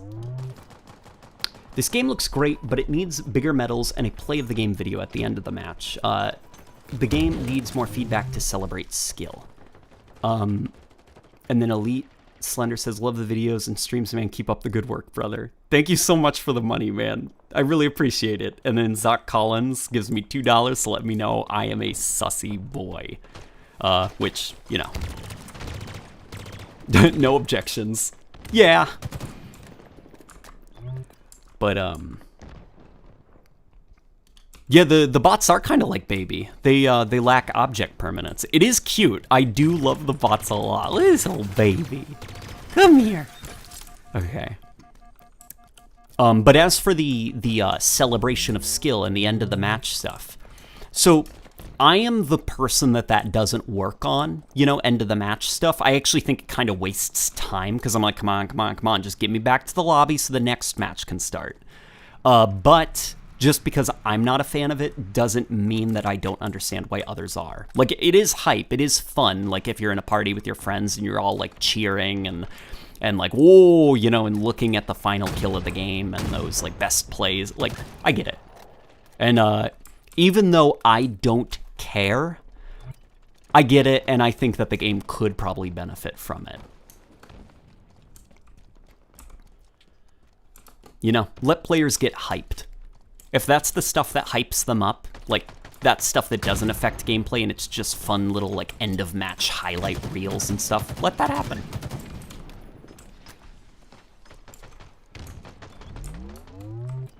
Opinions on the Reach AR and other Reach models, and do you want more Reach models? Love your videos. I like Reach's assault rifle. I didn't like it, so I go back and forth on the Reach model. I guess it depends on like what I've eaten for breakfast, really. It's just random. Sometimes I don't like the Reach model, sometimes I do. I don't like how thin it is, but I like the kind of like the stripped down kind of like techie look of it, where it looks almost like a prototype of what would become the Halo assault rifle that we see in Combat Evolved. It being in Halo Infinite, what I assume is going on there is that Halo Reach is now 10 years old. There is a generation of kids that are now adults that played Halo Reach when they were kids. There's nostalgia for that game and its aesthetics. And it's probably smart to turn like one of the main weapons of the game into something they're nostalgic for. You know? Nostalgia is a powerful tool. Don't underestimate it. I think we get very upset about nostalgia for some reason. We're just, nostalgic. And I'm like, but yeah. Aren't you nostalgic for something? Nostalgia's fun, man. Like, it's fun to remember simpler times from when you were a kid and you thought a little bit less about things and just enjoyed things. I feel very nostalgic for Halo Combat Evolved and Halo 3. I love those games. I don't ever want that taken from me, the nostalgia I have for them. I love me a bit of Halo 3 and Combat Evolved fan service. And I hope that the people who really like Reach enjoy the Reach fan service in this game.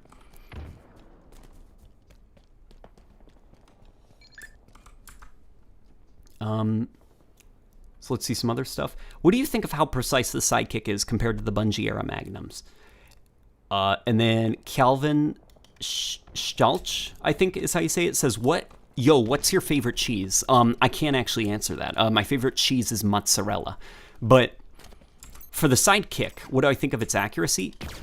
I don't think much of the Sidekick's accuracy, I guess. I think it's fine. What I actually think is more interesting about the Sidekick. Now, this is not to say that the Sidekick... Actually, here, we'll kill ourselves so that I can respawn and show you.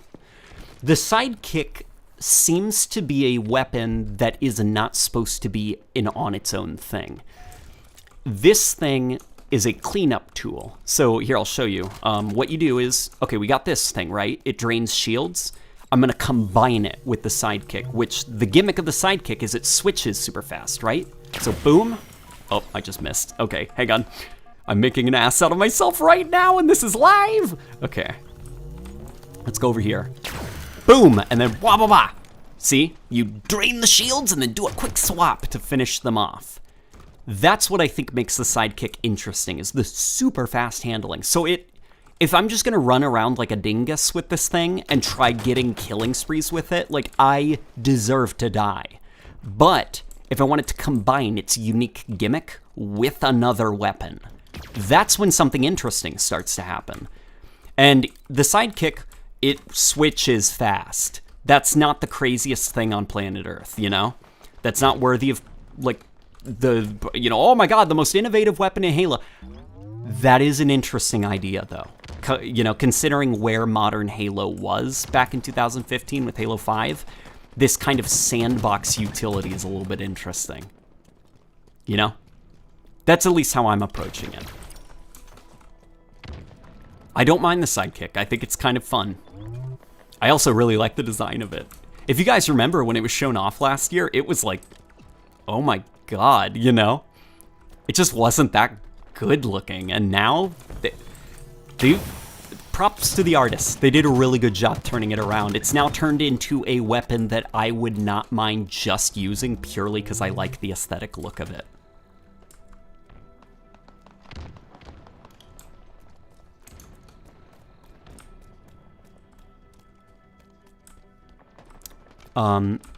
Do you heal while you sprint? It looks like you do. Which is, probably an admission that that system was not the foolproof thing of Halo 5. So I know that Halo 5 343 was fairly... I'm talking about this from my own perspective, okay? If you like Halo 5, don't worry. I'm not telling you you're wrong. My opinion comes from someone who prefers the classic style of Halo gameplay. When they were designing Halo 5, they said that they felt they had balanced sprint. And it was because of this idea that your shield won't recharge when you're sprinting. But in this game, they seem to have quickly dropped that, which probably means internally it wasn't the thing that solved what they saw as an issue for sprint. So I think that's an interesting kind of retraction from them, that they omitted that gameplay thing in this game. Rebecca has come back.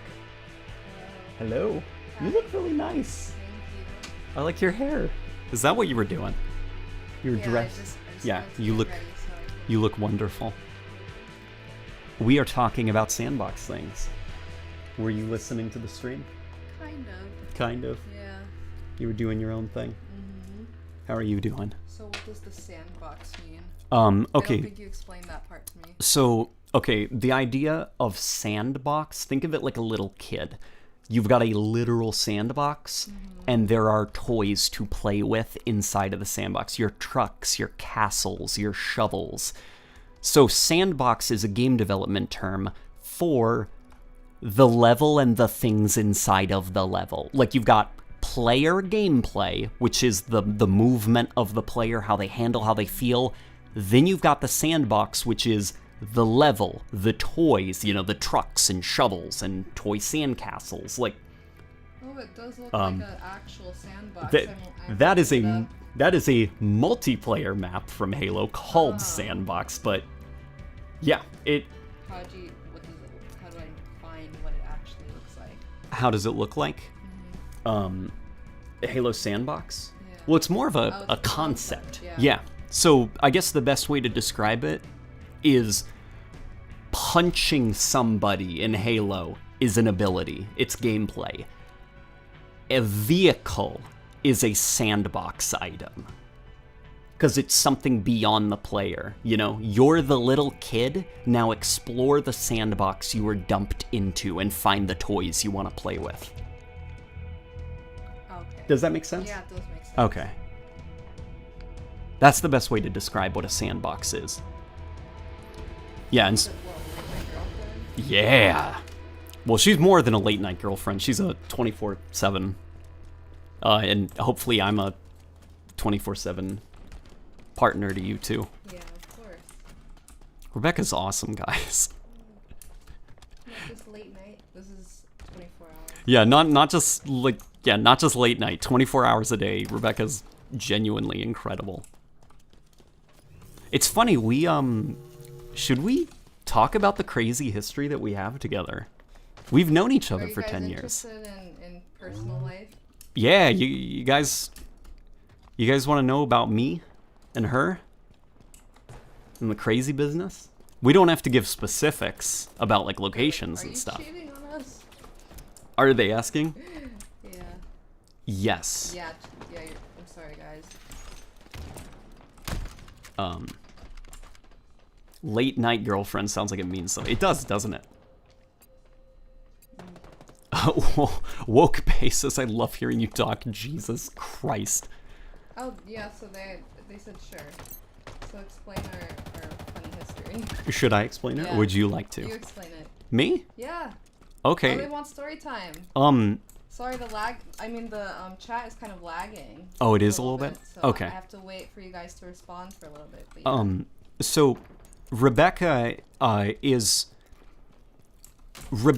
very interesting in that she is the first girl I have ever head over heels fallen in love with. When we were babies. When we were just little babies. Children. We were in middle school. In 8th grade. I remember the hallway where I felt weird in a way I can't describe about you. Like my heart kind of fluttered in this weird way, and like my legs went kind of weak and my stomach felt strange, and it was like, what is this? So because we were young, and this was like the early to mid 2000s, or late 2000s, I forgot the timeline. It was 2009? 2008? 2010? Yeah, it was 9 and 10. Our parents, at least my parents, because they were very protective, and they would take my cell phone every night because, you know, I was a child. I shouldn't be on my phone all night. Obviously, nowadays, phones have evolved from just being a communication device. They're kind of a multi-purpose tool now that you can use. But at the time, a phone you just used for calling and texting, not really browsing the internet. So my parents would take my phone every night.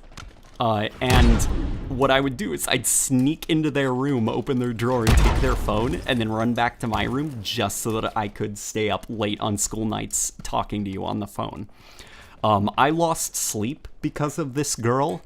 My grades suffered because of this girl, and to be fair, I think it was all completely 100% worth it.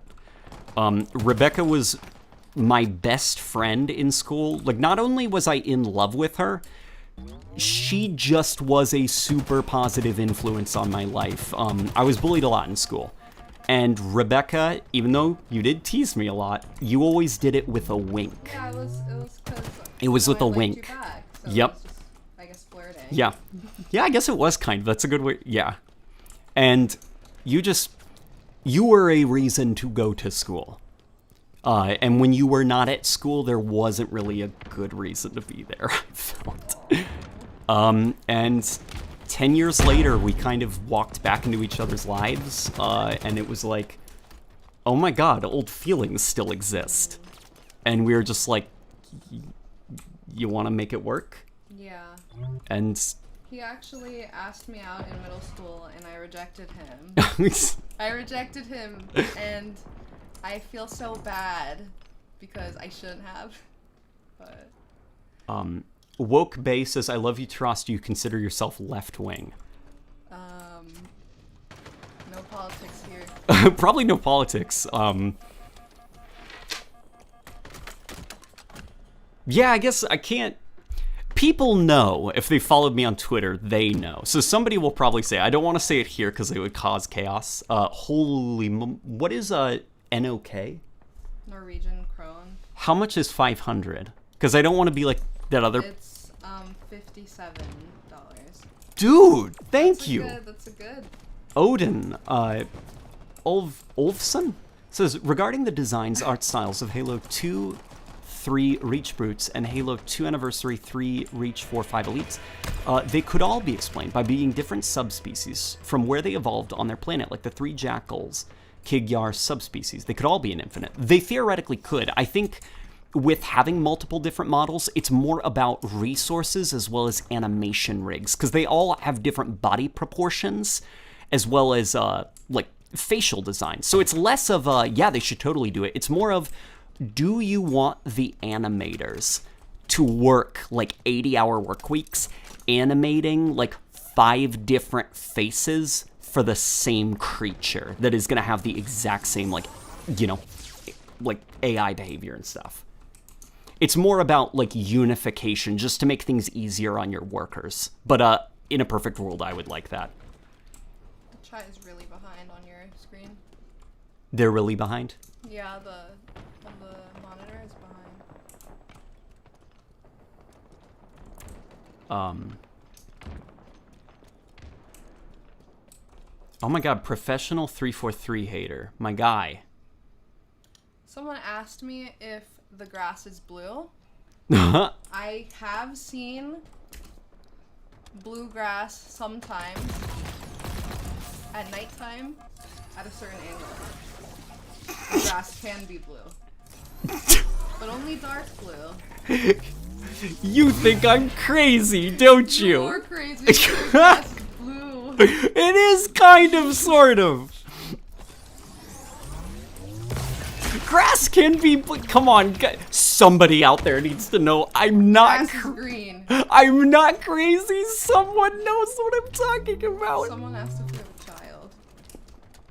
Do we? Do we have a baby? Late night baby? A late night baby? Oh my god, don't. We're not gonna call our child the late night baby. That's gonna be awful.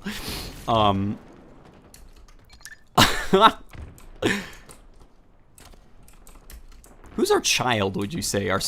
Maybe Pumpkin. Your Shih Tzu? Oh yeah, I have a one-eyed Shih Tzu. Yeah, you have a little pirate We Shih do have Tzu. a baby. It's a 16-pound doggy. A little baby Shih Tzu. Whose name is Pumpkin, which is a great name for a Shih Tzu.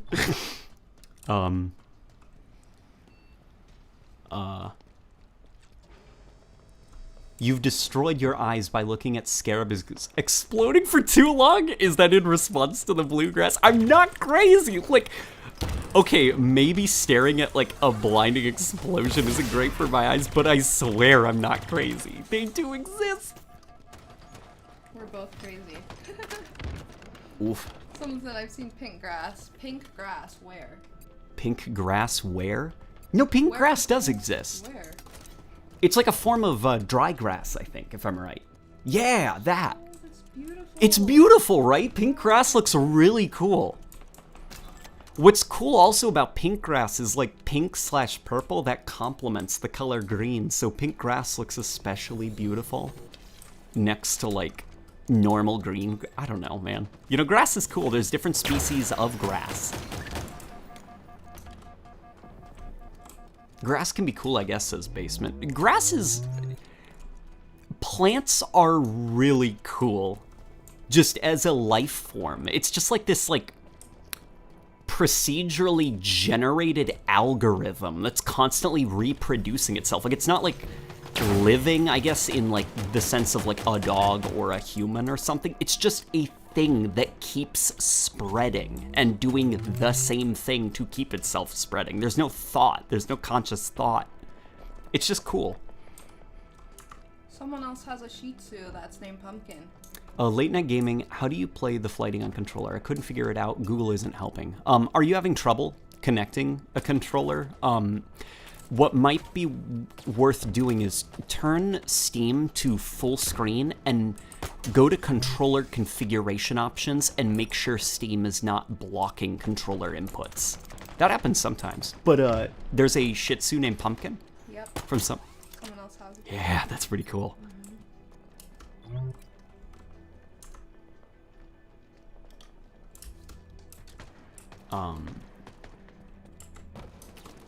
The grass is like the flood. Well, grass does... grass doesn't turn people into more grass. Remember the flood from Halo? That's the red thing, Yep, right? the sickness. The thing that Does it multiply? yeah, so the flood, it is a microscopic organism that infests organic creatures and converts them into things it can and use this to. was the really violent thing where it would eat flesh.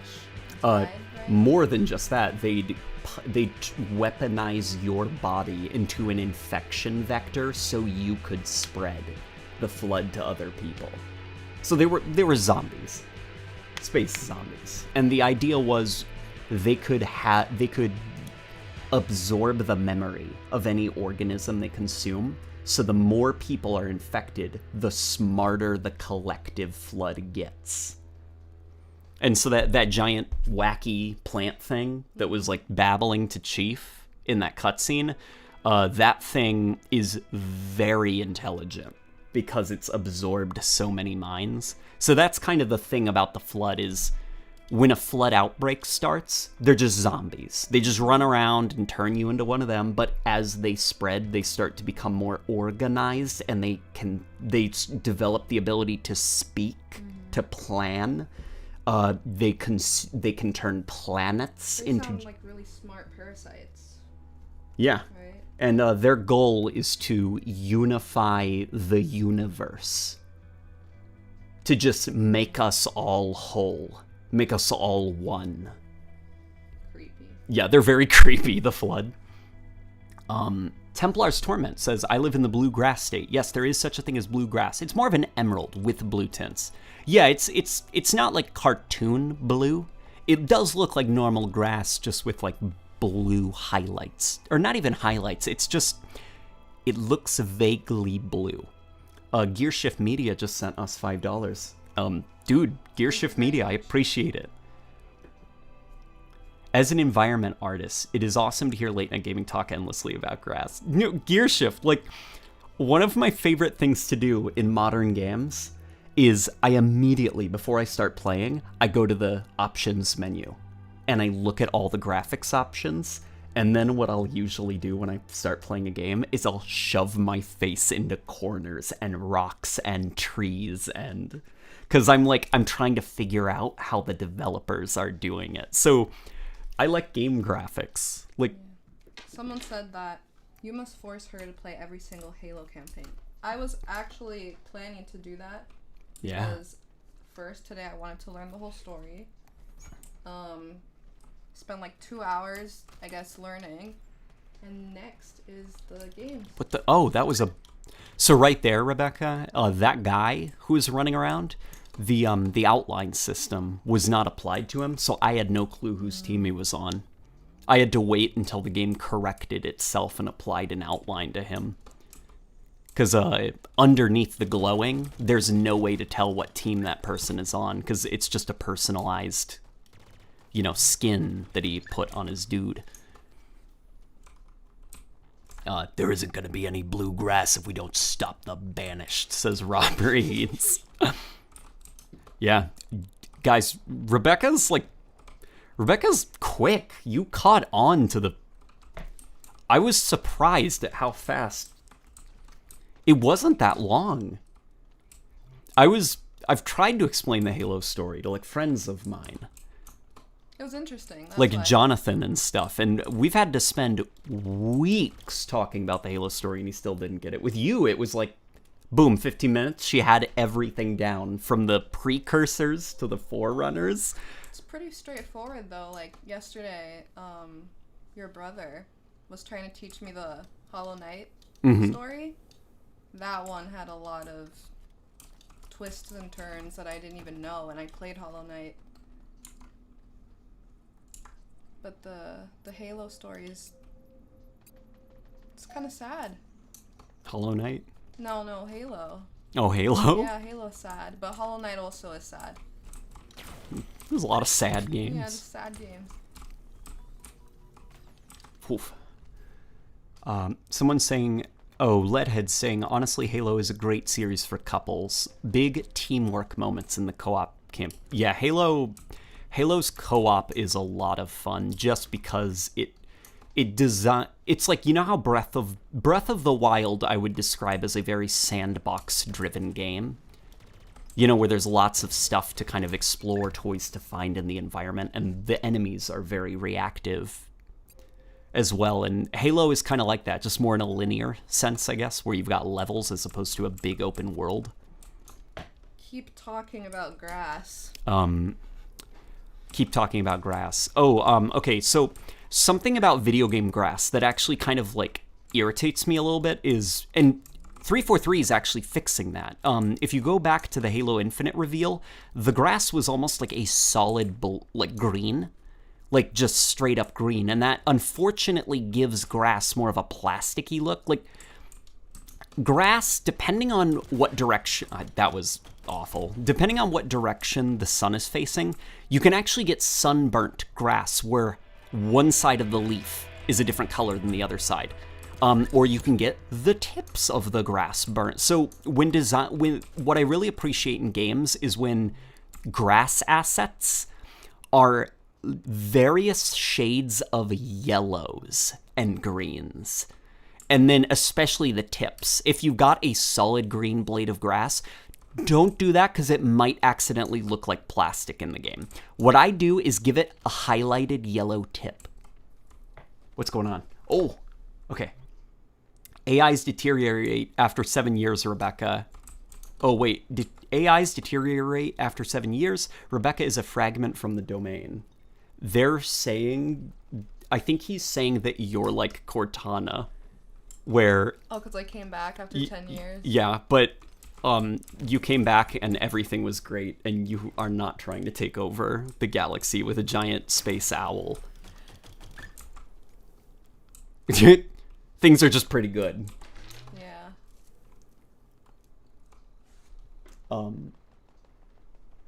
There's another one you missed. Oh, there's another one. Okay. Thank you. Rebecca's good about keeping up with these. Templar's Torment says, Halo is sad so that it can later be triumphant. That's like, My Hero Academia. Where it's just like a feel-good series. Not to... We've been watching My Hero Academia with my brother Vasily, and... All for one. All for one. Lots of crying kids in that show. Because they get so motivated. They get so emotional and motivated, and all beautiful. Yeah, I love that show. It's pretty inspiring, honestly. That's what got me to continue wanting to watch it. Is it's not just like miserable, like... They're still talking about grass being blue. Cortana is Becky. You? I guess. Late Night Gaming, do you like Metroid? I have never properly played a Metroid game, but I love the aesthetic of Metroid, and Metroid Dread looks like pretty fun, and it's actually convinced me to, I think before the end of the year, I'm gonna run, after I've run my Zelda Gauntlet for Rebecca, that way I can catch up and be hyped about Breath of the Wild 2. Mm-hmm. I'm gonna do a Metroid Gauntlet so I can get into the series.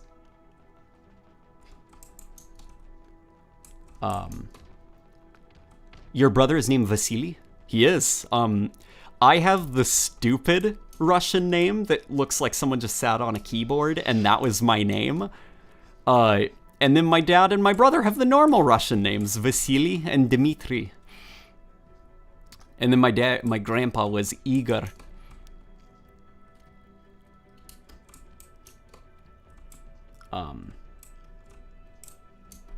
That's cute.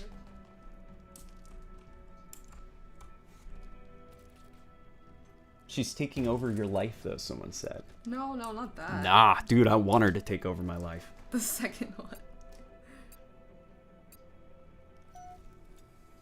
There's something hilarious about Late Night Gaming explaining in great detail why the outline system is flawed to his girlfriend. Keep up the content, by the way. I was pointing at that one.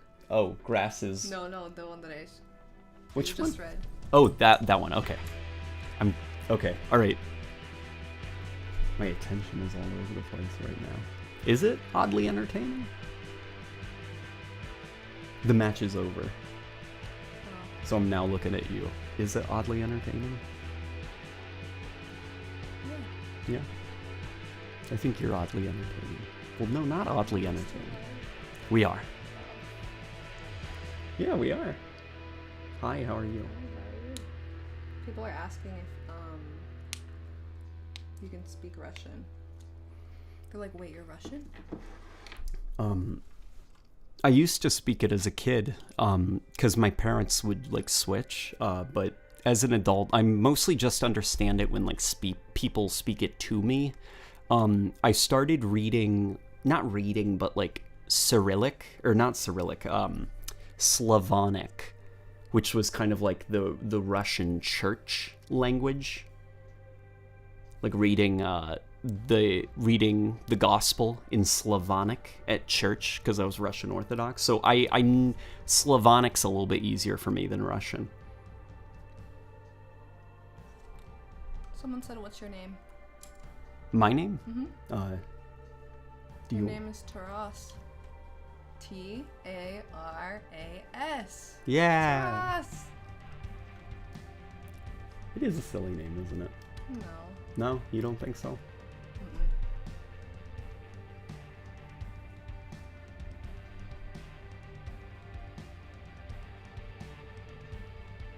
I love you. I'm just, guys, she's really pretty, Rebecca. Like, I don't think you guys understand. I'm just really in love with her. But let's, okay, petition to rename LMGs to LNGs. Oh, someone said give me a mic.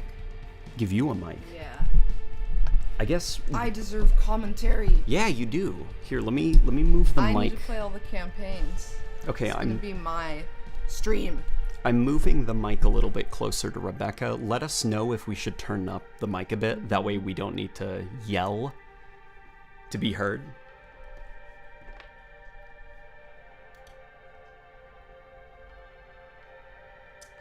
Somebody saying Taras Nabad from Doom himself. Yes, that did not escape me, by the way. When playing Doom Eternal, I was like, I'm pretty sure that is the first time in 50 years that anyone has ever spelled out the name Taras, and it's in Doom Eternal. Why? Someone said that if we don't stop being cute, we're both gonna get hugs. Are we? Yeah. I don't mind hugs. Yeah, my arms are open. We can do a group hug with everyone in the stream. She needs her own mic. I agree. Let me know if I should turn up the microphone. That way we don't need to yell. Here, I'll actually do it right now. That way it's a little bit more sensitive. So what I was thinking we could do is we could get a splitter and then a second microphone. That way we don't need to share the same one. We both get one that we can talk into. Dylan Rao says, late night, I have paid $10 just to tell you, please buy The Rings, play Metroid Prime. It's super great and atmospheric, and low-key has changed my life. Also, congrats on landing a Gamer Girl GF. Yeah. Yeah, buddy. Yeah. Metroid Prime, I am well aware of the legacy, and I am extremely excited about getting to that game. I guess, on the, like, Metroid fandom hierarchy, what are considered like the iconic 2D side scrollers? Should I play all of them, or should I stick to specific ones and then jump into Metroid Prime? Worth sup, you guys. We need pure melee fist playlists in social, at least. No guns. I got the idea since in weapon drill arenas you can punch freely. Imagine having top ranks in CQC leaderboards. I like the idea of that. Like, maybe... So don't arm players, but scatter movement-based equipments around the place. That way players are, like, bobbing and juking and using grappling hooks, and they're punching each other. That could be interesting as a playlist, you know, some kind of, like, free-for-all brawl.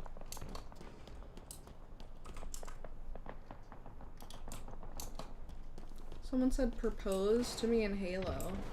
Is that a thing? They should have brought back the classic shotgun, but with a twist to make it different. Add a second barrel underneath to fire a special ammunition. Yeah, that could be cool. Or even, No, yeah, I like your idea. I do think the shotgun, like, even though it is just a video game shotgun, its mechanic around the reloading, the idea of manually putting in one shell after the other, that is kind of unique. Because no other gun really does that. I mean, I guess minus the heat wave.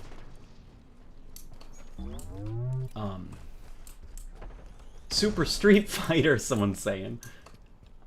Aria Pendemos,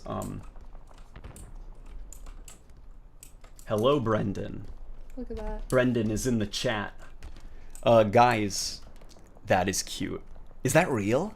I think so. Somebody proposed to somebody in Halo? Yeah.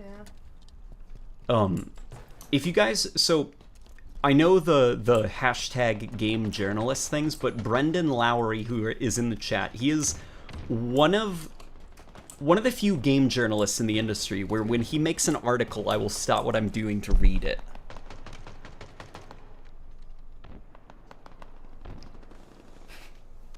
Late Night Gaming quickly changes subjects when asked about proposals.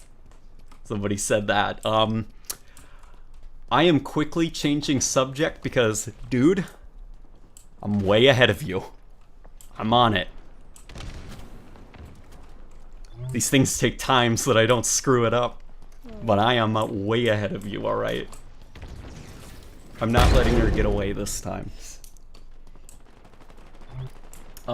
Ghost of Recon says, Metroid Zero Mission, Metroid 2, either the Nintendo remake of AM2R, Super Metroid and Fusion for the 2D games. Okay, that gives me something to work with. I appreciate that, thank you.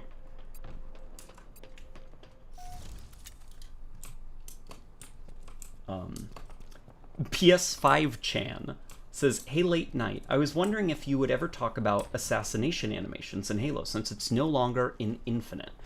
That could be an interesting video.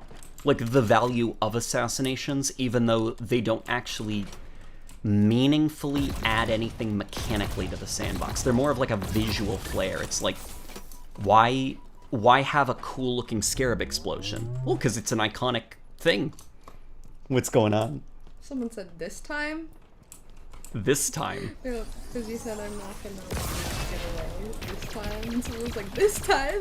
Oh my gosh, it sounded like a video, like a villain. I'm not gonna let you escape from me this time. Yeah, the way I worded that was kind of weird. Somebody could probably visualize you dangling above a shark pit, and I'm launching a missile. Oh my god, I just imagined that. I won't let you escape this time, Batman! I'm gonna rob the Gotham City Bank! Oh my god. Uh-oh. What? Uh-oh. What's uh-oh? Game is frozen. Oh, got a crash. Thankfully, it's not a full computer crash. Yeah, there's probably a memory leak in the game. I genuinely wished instead of a smart scope on guns that don't need the zoom, we could get more alt-fire modes. Hopefully we see more alt-fire modes. I agree. I'm with you there, 100%. One thing about Assassinations is that they will probably be in the game in the future. They want to benefit doing them in the sandbox. Yeah, they did mention that. I'd be curious to see how you would do that. Because it's very vague as a statement, so I'm wondering on how you could implement them in a way that's like a meaningful part of the sandbox. There's a Halo 3 Easter egg a developer used to propose? Really? Is that cool?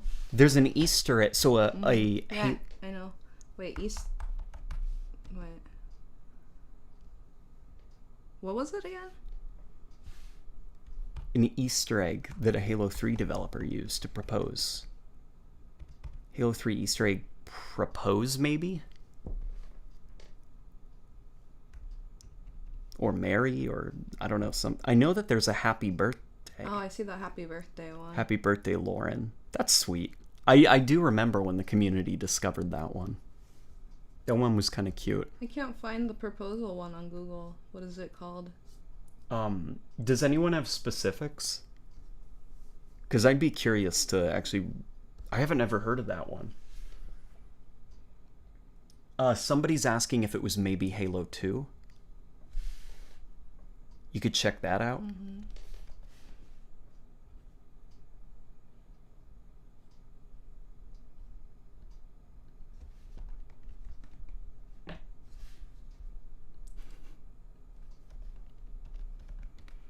Late Night, what are your thoughts on Bioshock 1? I really like Bioshock 1. I think it loses steam at the end of the game, and the ending is kind of a little bit disappointing, but I like the opening and the middle of it a lot, and parts of the ending.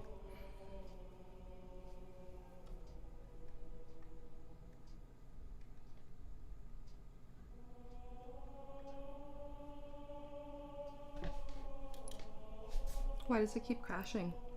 Oh, just because it's a work in progress. Mm-hmm. You know, that's okay. It's to be expected. It's crashed like 4 times today. Yep. So, what I'm thinking is going on, because I've noticed the game, when I load it up for the first time, it starts to run worse and worse as time goes on until it finally gives up and crashes. That's called a memory leak. Mm-hmm.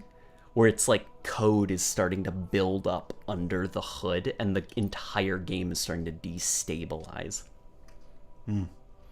Tell her about the very bright history of ONI and all their good deeds. Who's ONI? The Office of Naval Intelligence. They were behind the kidnapping of kids to turn them into... Yeah, that was very sad, that part where they just stole the poor baby. And then they forced him. He's like, now you're going to be the savior of the world. And he's like, I just wanted to play games. I love Rebecca. What if I don't want to be a superhero? The first thing that you said when you saw Dr. Halsey, and she's like, oh, she's the one who kidnapped kids? She's going to hell. Yeah, she's going to hell. I loved that so much. I mean, she was handcuffed. She already knew her fate. By the way, it seems the gravity hammer can push people away, so it still has gravity manipulation, but sadly not for yourself. Okay, maybe it's just bugged then. Robot Guy from Fortnite just gave us $10. Thank you, Robot Guy. Just to be nice. Robot Guy from Fortnite, thank you.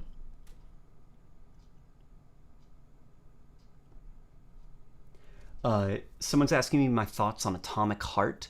I have seen that. That's like the Russian... immersive sim game, right? Is it out or is it coming out soon? I was curious about that one. Somebody's also asking Void Dancer from Halo 5 is a great looking armor if I like it. And that the person, Julian, likes it. I can't remember Void Dancer. I do, weirdly enough, remember the name, and I didn't like the name because it sounded a little bit too much like something from Destiny. Where I was like, all right, I get it. You guys really like Destiny.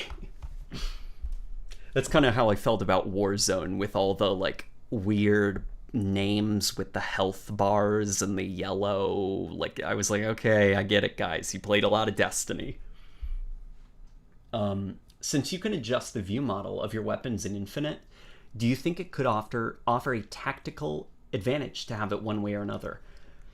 It's interesting you say that, because that's kind of something that the Counter-Strike... Oh, no.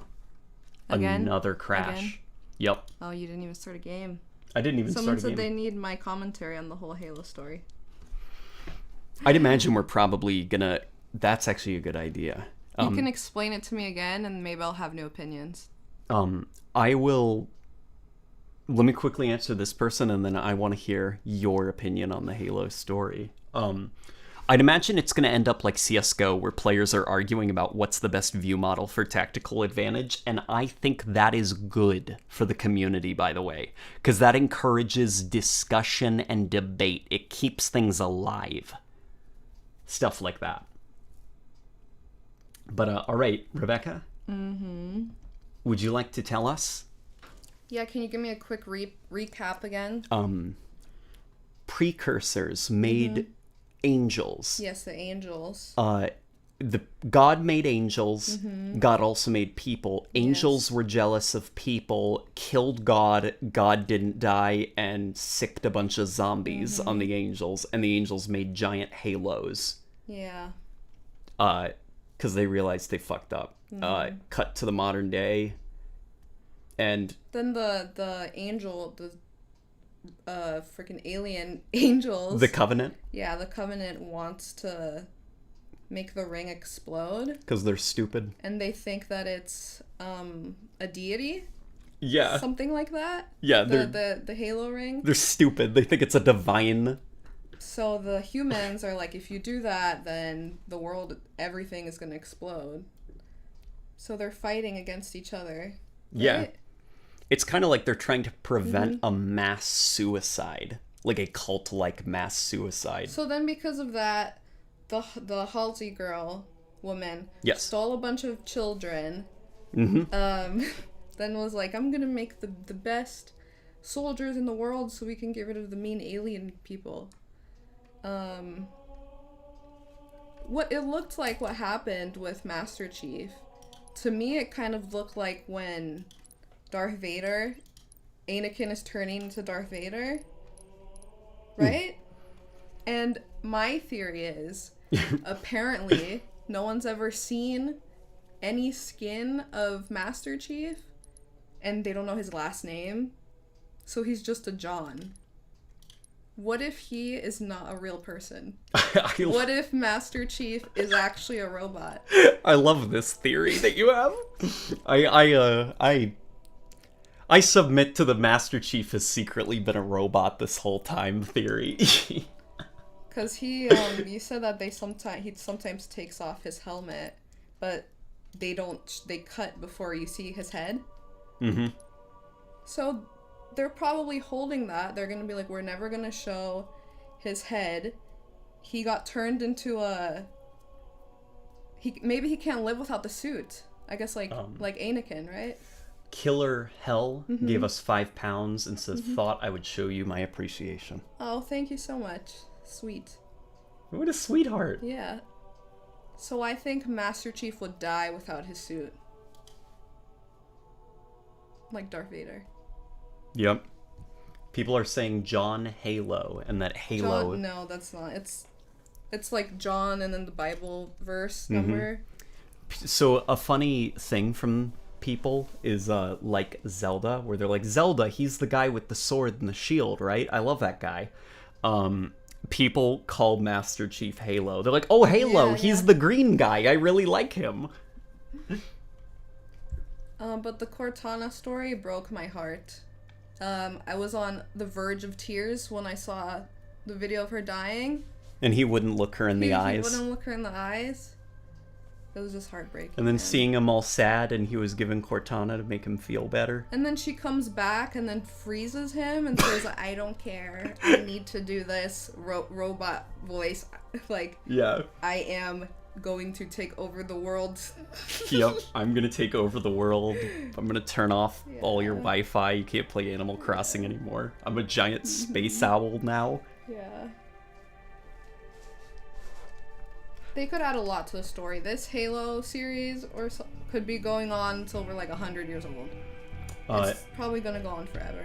People did say you do see Chief's eyes at the end of Halo 4's campaign. Really? You see his eyes? If you beat the game on the hardest difficulty, Chief takes off his helmet, and for a second you can see his eyes. And then the camera cuts. And his eyes are like, they're open, and somebody blew up the... Like, because it's... Is it this? Yep. He's a very sad man. That Halo. Well, maybe he just has... Because, his robot friend died. I keep comparing him to Darth Vader. Yeah. Yeah.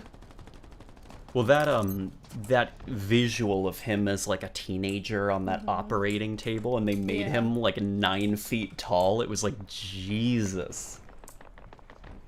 They probably cut him at his knees. Oh yeah. And his feet are detached, like his flesh legs. And then there's like robot leg. The all of those superhumans, they're called Spartans. They like Master Chief, his hands, he has surgical scars going up his wrists and body and legs and chest because they operated on him to artificially make him longer and taller and buffer. So just, yeah, if he took off his armor, he'd look like a Frankenstein monster because he was ripped open and surgically augmented. And a lot of those kids died during the operating procedures. Master Chief was one of the lucky ones that survived. Someone said I used to think Luke Skywalker's name was Star Wars. That's pretty great. My favorite character from the Star Wars franchise, Star Wars.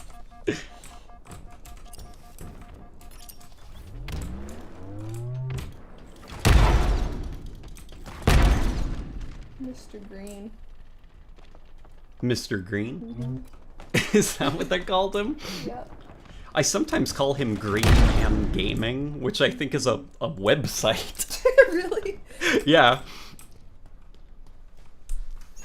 What happens on Green? Green Man Gaming? I'm not sure why that's in my... I think people have been sponsored by it. But yeah, I sometimes call him Green Man Gaming.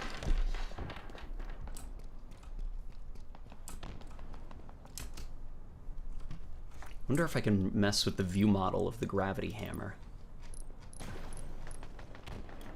Oh, I can. Here, let's move it a little bit there. Let's move it up a little bit. There we go. Master Chief from Among Us. Master Chief from Among Us. Lego Chief says, have you ever considered making a Killing Floor 1 video?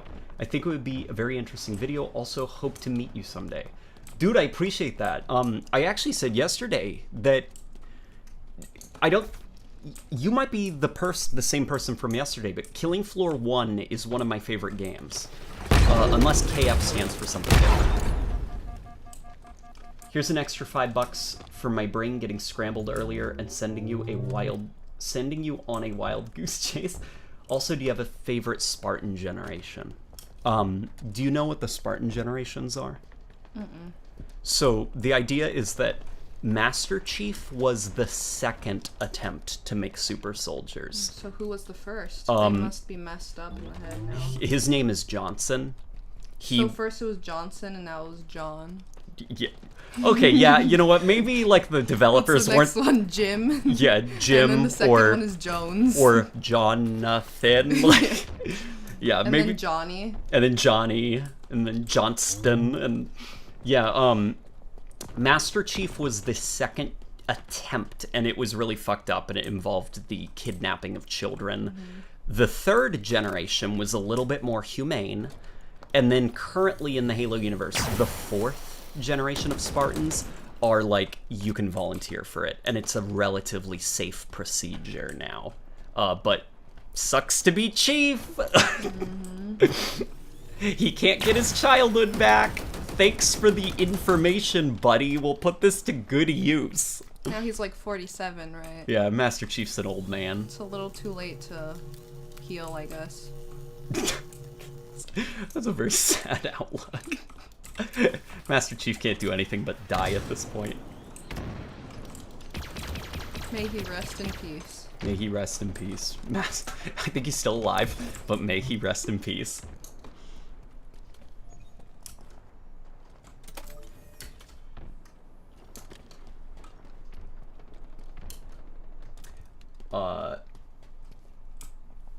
Grass is oddly blue. You're not crazy. Also make a blue grass video, or just a grass video, please answer. Make a video that's like best grass in video games. No. And put the grass, the Breath of the Wild grass, and then be like, this grass is beautiful. Breath of the Wild is a game I'm still playing because I'm not quite sure how Nintendo did it. That grass is gorgeous. Like, it's super reactive. Like, it bends and flows, like, as you wade through it. It's just gorgeous. This is my last $5. Yes, it's me from the last stream, and it's Killing Floor 1. I hope to see a video on it. Yeah, Killing Floor is a lot of fun, guys.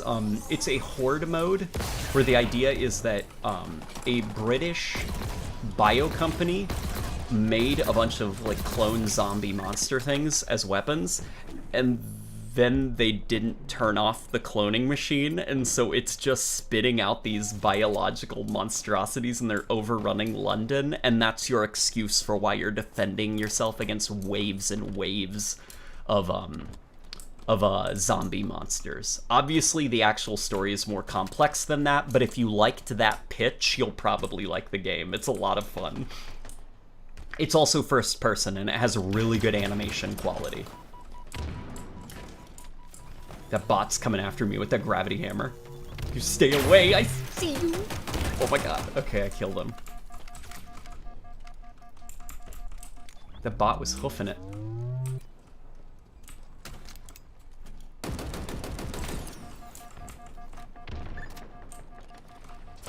Where's the grappling hook? Let's actually go find it. I think it's probably spawned by now. I think I saw it down here.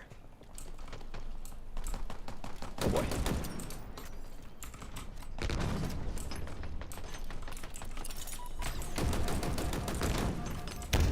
Oof. That was a grenade to the face.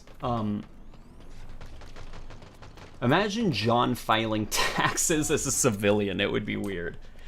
Well, first, I would have to see him without the outfit. It's true. You'd need proof that he's not a robot, yeah, right? Yeah, because I don't want a robot doing taxes. I mean, yeah. Would a robot have an unfair advantage when it comes to filing taxes? Yeah, it would. I don't think they need to contribute. Robots? Yeah, to our economy. Yeah, I guess not, because like a robot doesn't need sleep or food. We do. So first, I'd tell John I need to see your ID. Okay. If you want to file taxes, I'll turn you away if you don't have an ID. And you gotta take your helmet off, sir. What if okay, are you like the tax person in this situation? Yeah. How would you respond if he told you? No, I'd be the IRS. Okay. I'd be like, you're getting audited because I can't confirm your identity. How would he react to you if he told you the whole song and dance about how he was abducted to fight aliens? And that's why he can't show you his ID. You know, this is the IRS. I'm so sorry. I don't have time to listen to your story. I just need to see your face.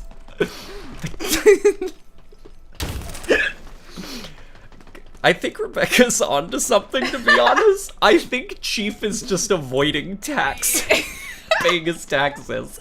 I'm not sure I buy this child of death. Yeah.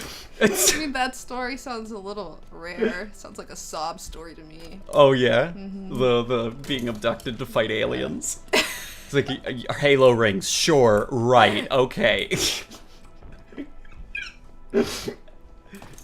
Chief the tax evader. Is that how the Banished are gonna take Chief down in Halo Infinite? He's gonna be arrested for committing tax fraud. Yeah.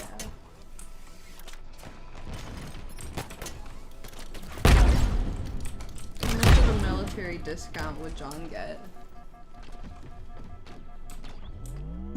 He walks in like to Michael's. It's like, I want to buy some beads, but I need my coupon. But look, I'm obviously in the military. Just look at my outfit and my stature. Please give me a discount. Could you imagine, like, Master Chief, like, 9 feet tall, waiting in line at Michael's to buy some beads? If we do another drawing stream, I'll draw him making something. Master Chief crafting something. Oh, he should have his own vlog channel, the Master Chief. He should. Off days of not crying about Cortana.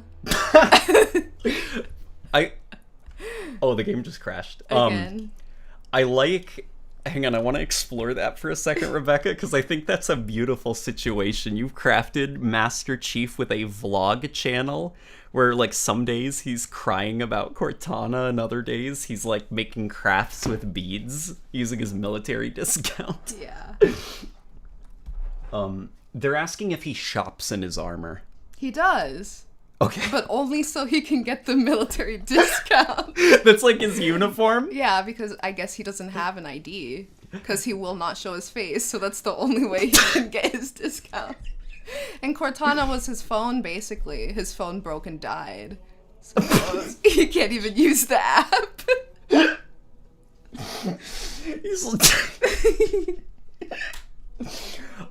Does that mean then that Chief, if he ever went to, like, Comic-Con and stuff and saw people cosplaying, he'd punch the shit out of them and yell at them about stolen valor? He would think that he would see people that cosplay better than him himself, and then he would feel bad about himself because he has such a low self-esteem. And he'd make a vlog about it? Yeah, he'd be like, people look better than me and I am me. It's so sad. Sometimes I feel like I just don't have what it takes. I mean, I punch aliens, but nobody asks how I feel about punching aliens. We're kind of bullying him at this point. Master Chief? Yeah, we're just being a little mean. Are we? It's like Master Chief. He lost his phone. He lost his childhood. He did lose his childhood. Now he's not even sure about his appearance. Yeah, He can't look at people in the eyes. I mean, my brother's on the spectrum, and he has trouble. Do you think Chief maybe is high-functioning autistic? I just think he has a lot of trauma. He got abducted, you know? That's... I just think it's trauma. It's the trauma speaking. I don't think it's autism. Okay, you know what? Yeah, it might be the trauma. Maybe.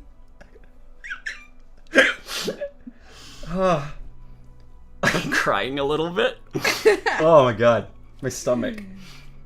Yeah, I saw the Samsung Sam Assistant thing, and I did think about Cortana. Oh man, you when you first saw me playing Halo and I told you about Cortana, you knew about her because of the phone assistant, not Halo. So you're like, wait, the phone is in this game? And then you're like, no, it's just an AI, a hologram on a thing. And I was like, so it's like Siri. Everyone asks, where's Chief? But no one asks, how's Chief? How's Chief? What is her opinion on the Arbiter? Personally, he's my favorite. People love the Arbiter. Who was the Arbiter again? You told me. So Halo 2 is a game where the main character is an elite from the Covenant, and him slowly learning that the Covenant is a lie, and that the rings are giant super weapons. And by the end of the game, he allies himself with Master Chief to stop the holy prophets that lead the Covenant. Is this the Grunt's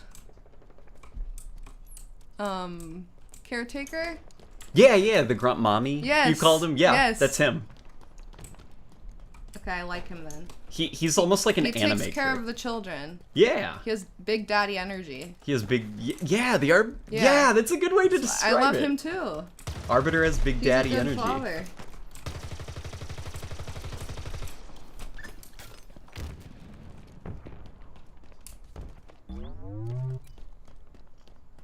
I'm the arbiter of the IRS. You must pay your taxes or you shall taste the cut of my blade. Imagine John in an emotional support group. Regarding main character talk, do you think we'll see Arbiter Thel Vadum, Shipmaster Artus Vadum, Spirit Fire Crew with Captain Cutter and Red Team? Probably not in Halo Infinite at launch. The reason I say that isn't because I don't like those characters, but more so, Halo Infinite is a soft reboot, so the first thing they're probably gonna do is try to keep things simple. You know? Like, they want to introduce new people to the Halo universe, and then probably over the course of DLCs, we'll start to see those other characters. Chief being autistic is my new headcanon because he doesn't talk much, and I can imagine him becoming Master Chief on his vlog channel. LOL. Yeah, man. Dude, like, there needs to be, like, more autistic people in games. Not, like, in, like, the like, hashtag gamer insult way. Yeah. It's just, like, I'm so tired of, like, the trope that, like, autistic people are the next stage, and it's like, just have somebody who's on the spectrum, because autistic people are very interesting. My brother's one of the most interesting people I know. Artyom Malnikov. Oh, that's from Metro Exodus. That guy Artyom.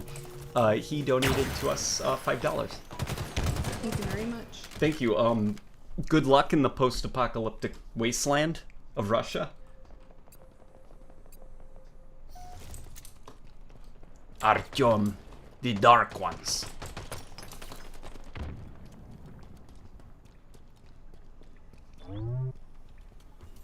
Just got back. Hi again, LNG. Hello, hello, my friend. I hope you are doing well. Arbiter dies and all dogs go to heaven too.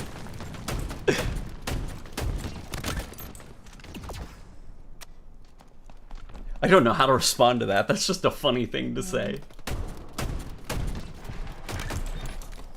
Oof.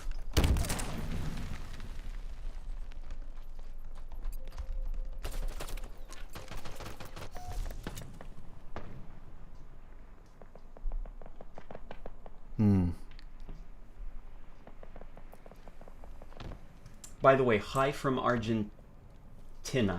Argentina. I just tried to say Argentina.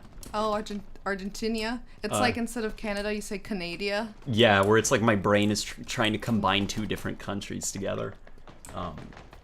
Watson from Apex Legends is on the spec. That's interesting. Watson? Is she the one with the electrical powers? That's cool if she is. No Metro, just normal Russian. Okay, that's just a normal Russian guy. I am sorry for assuming that you were the main protagonist of the Metro series just because you're Russian. I'm sorry. It's like random Russian name? Yup, video game character. Oh, you must be Artyom from Metro. Ah, yes! Sikabiat.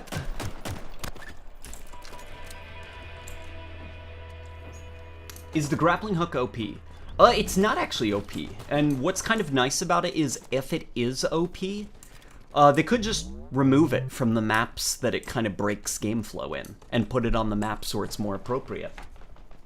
Hearing you say that autistic people are interesting and that you want to see more representation of it in gaming has made my day, as I am autistic too. Hey, yeah, see, that's what I'm talking about. Like, representation is important. you guys get really passionate about subjects to the point that you can go into great detail about why you like a thing.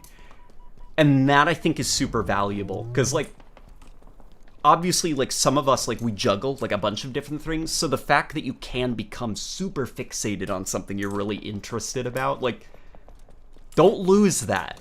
That's really special. Please explore that further. The fuck? I am from Metro. Suka! Suka, блядь! Isn't that a bad word? Suka? Yeah. I'm pretty sure it is. You said it with such emphasis. Because I've played a lot of the Metro games, and I can hear the enemies in that game yelling, Suka! Oh, do you know what that means? What does it mean? You mean bitch? Bitch? Oh. Suka? Yeah. Stop saying that. Okay, yeah, I can hear. Because I assume it probably was derived from sabaka, which means dog. Okay, I can hear it.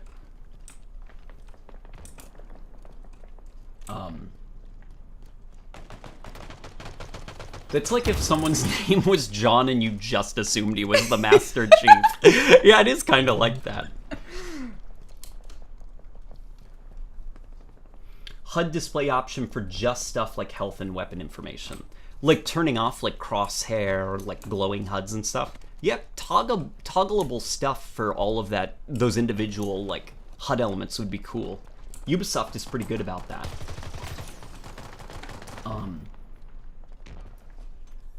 Aren't you Russian? What if you're in Metro? What if I'm in Metro? I mean, I could be. Could be. I could be, to be honest. Who knows? I'm just sitting here with the silly bearskin hats and eating a potato with one hand while gaming with another hand and drinking vodka with my feet. It's like, I'm so thirsty. Gotta replenish my energy. And Rehydration! Just take straight vodka. Like, yes, I'm so energized. You want game? Circle game. Oh. Haven't you ever seen me call Halo that on Twitter? Yeah, Circle game? We need to stop banished green man gaming. We want to turn on circle. Are you okay? Are you okay? Yeah, I'm good. I love you. I love you.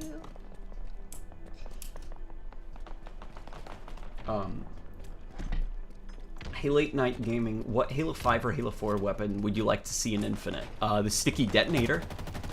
I'd love to see that thing come back. That thing was cool. Hey, Late Night, are you getting bored of this map? 'Cause no, what are you talking about? I love playing the same map over and over for multiple days. And the map is a brown industrial environment. I love this. I hope this is the whole game. Yes, of course I'm bored. I'm doing my part, though. I hate the current trend of skins looking like sports equipment, blocky colors, like the one on your DMR right now. Thoughts? Oh, like this, kind of like the red? Yeah, I'm not a fan of the ones that kind of disrupt the look of a gun by adding like orange and red and brown, and or brown I guess is okay because that's more military, but is the chat generating interesting? Yeah, we're so cute. We are so cute. Yeah. We appreciate the comment, Soul Stalker. I'm just Soul Stalker. Well, you guys are so cute. It's like I'm just scared. I'm just like I'm thinking of like in a social situation if people went by their online handle like, oh, Soul Stalker, my friend. Yeah, my friend Soul Stalker just said y'all are cute. It's like, is that a villain? M4FH says, I just came in recently. Who's your guest? This is my significant other, Rebecca. I have had a huge crush on her since childhood, and here we are as adults making it work. I know, now we can play Halo all the time. Now we can play Halo all the time. Oh. I'm burning out a little bit. Yeah. After this match, I think I'm... How long has it been going? Almost. Try playing without a HUD, mix things up a little. Yeah, we can do that. How about for the final match of the game, I make all the view models gross? Use the grapple hook more. Somebody wants me to use the grapple hook more? Okay, I'll do that, alright? Because we're playing, I think, on the map where it spawns, so I'll... Oh. This map again. So unexpected. Let's leave. Sketch is probably going crazy right now working from home. Can we give him a shout out? Yeah, shout out to Sketch. His hair. The man doesn't look okay. Did you see him? Oh, the Halo guy, yes. Shout out to Sketch. I watched that stream. That guy is working really hard. He looks like he's not sleeping. Well, probably most of the developers aren't, I'd imagine. Because it's not fun for the developers, like what's going on right now. This is a very stressful time for them. Because they have to be watching live streams, cataloging bugs, making sure things aren't breaking, or, God forbid, bricking people's computers. Hey, do you know when Bazaar or PvP will go live? Any new update tonight? Says Rory Chapman. I'd imagine it's probably going to go up tonight, and we'll play it tomorrow if you guys want. Lego Chief says, so have you ever considered making a Killing Floor 1 video? I think it would make an interesting video. I have considered it. Maybe not like a full-on video of Killing Floor, but looping it into one. Oh, you're looking up Sergeant Johnson? Yeah. He's probably my favorite character in all of Halo. Oh, I think I saw him. Yeah. He is very funny. Yeah. I think he's very God, good. this map again, are you joking? Okay.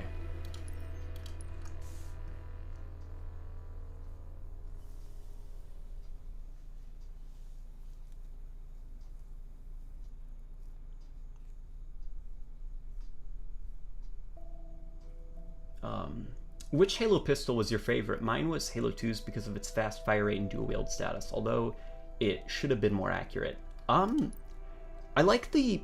I guess if we're thinking about it contained to its sandbox, the Combat Evolved pistol I think is probably my favorite, just because I think it's cool as the keystone weapon of the game. The idea, it's your main weapon, and then you reserve your secondary slot for a utility weapon or a gimmick, trick, role-based weapon.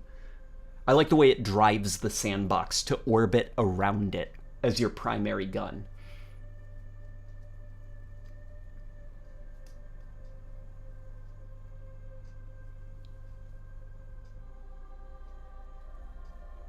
Critical got banned for killing himself too many times. You might get banned for leaving matches. Okay, I'll keep an eye on that then. Why would you get banned for things like that?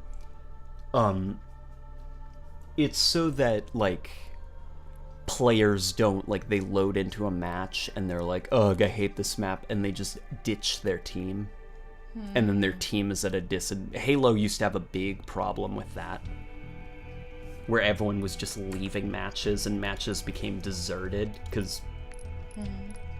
So have you ever considered making a video on Killing Floor? Says Lego Chief. I have considered looping it into a video, but not making it a primary video. I see you, though. Don't worry. Killing Floor is on the brain, alright? What's your opinion on the plasma pistol model? I think I answered this earlier in the stream, right? It's cool. It has some gunk coming out of it. It has some gunk. It gets steamy. It gets steamy. Yeah. It gets steamy. Yeah. So for this final match, I'm gonna make a gross-looking view model. There, how's that? Looks pretty disgusting to me. How much of the screen it takes up? Oh, looks like a fire extinguisher. Oh, how I'm like Kind running of. with it? Yeah. Oh my fuck. He's like shoving it into his eye. Oh my god, I can't see. Oh my god. I've almost got it like mounted up my shoulder. Lego Chief says, so have you? I have, Lego Chief. I see what you're doing. It is funny. I don't want you to spend too much money, though, okay? Do I like The Last of Us? I'm not the biggest fan of Naughty Dog games, I'll be honest. And this was before, you know, The Last of Us 2 and everything. I don't know. I appreciate how narratively ambitious they are, but it's a little bit too on rails for me. Are you gonna make her like... You might like Cursed Halo. What's Cursed Halo? Sounds up my alley. Yeah, so it's Cursed Halo is essentially a guy, messed with a lot of the rules of Halo. And, like, so some weapons are just, like, broken and don't work. Others will kill you if you fire them. Like, the pistol of the game. So, like, imagine this pistol. It's just facing backwards. So every time you shoot it, you just shoot yourself in the face. You can see the Warthog there is, like, a bus. You made a video on it. I did as well. Yeah, I did make a video on Cursed Halo. Oh, there is a... Ooh, hey, there's a bot doing some bot things. Doesn't let me ban them, though. Yeah, I don't know how to ban people, unfortunately. Here comes the bots.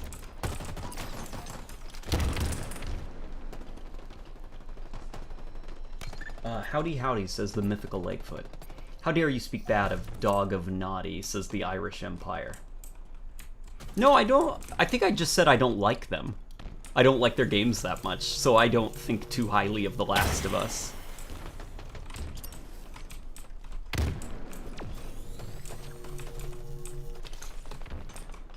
I do feel really bad, though, for, like, both Naughty Dog and The Last of Us community with, like, kind of the fallout that The Last of Us 2 received.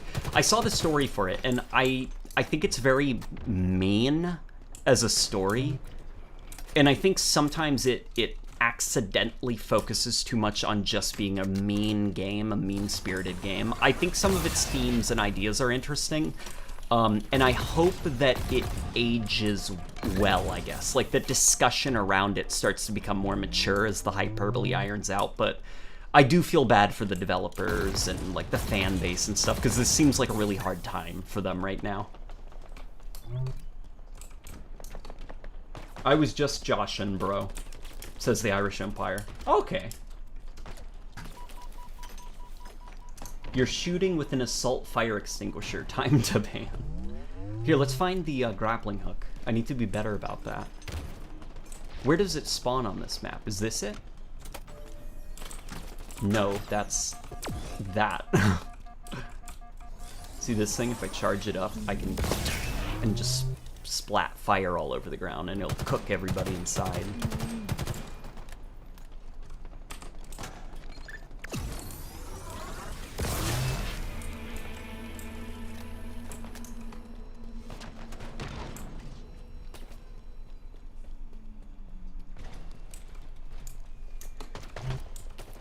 Why does the Ravager sound like Din's Fire from Zelda? Din's Fire? Let's have a listen. Okay. Or...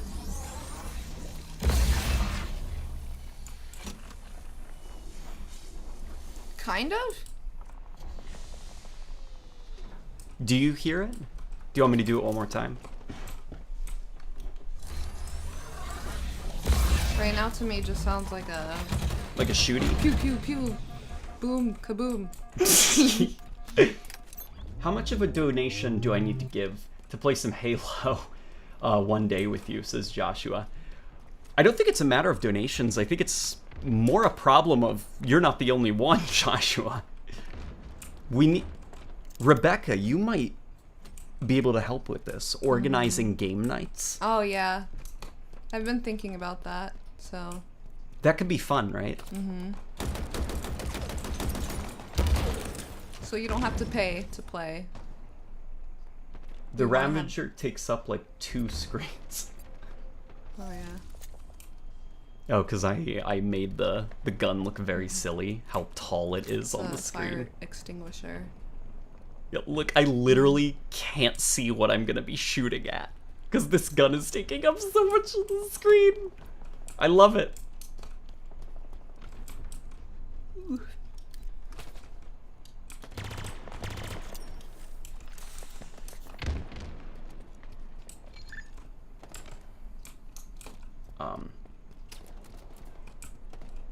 This is a remarkably close match. Yeah, these new bots, because they upped the difficulty of the bots. They're not fooling around. Like, the ODST bots are, like, they're pulling their weight. Someone asked if I have socials. Yeah, I'm the second owner on the Discord on the Late Night Gaming. Huh? Sweet planet. Oh. No? No. Oh. You said girlfriend reveal? You can see my picture there. Girlfriend reveal. I still get super giddy about when I made it into one of your Q&As. Aw. I was telling you about that, remember? Mm-hmm. I used to do weekly Q&As, but I just got overwhelmed. And the podcastrophe. Oh, and the podcastrophe. Here, let's use the grappling hook.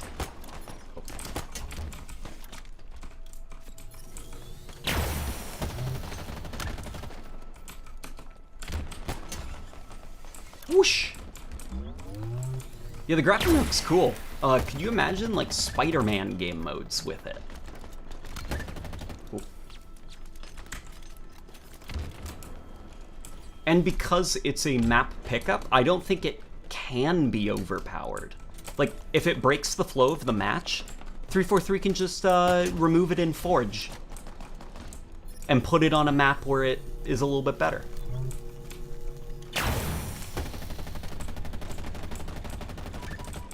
They're like, oh, you're Melon. Yes, Discord friends, it is I, Melon.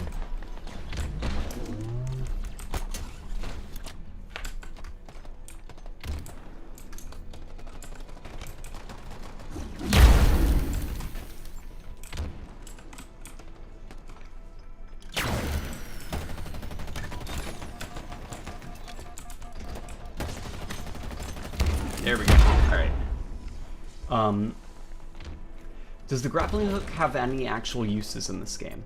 It's mostly just mobility. It's the idea of it's got limited uses, so every grappling hook launch matters. How are you going to use the 3 charges you have?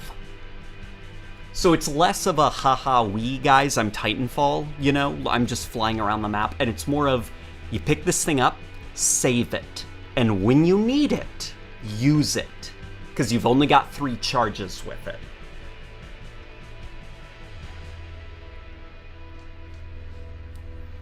I think it's probably there mostly because I assume probably some developer pitched it in a meeting and marketing got really attached to it.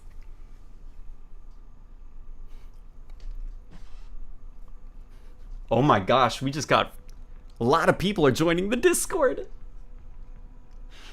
All right, guys. We're going to call it, I think, for tonight. We'll see you all tomorrow, though. Yeah, see you tomorrow. I might play Halo, maybe. Yeah. Actually, I will. Yeah. Because I need to learn more. You need to learn more, I think. Of the, what did you call it? Ring game? Circle game? Circle game.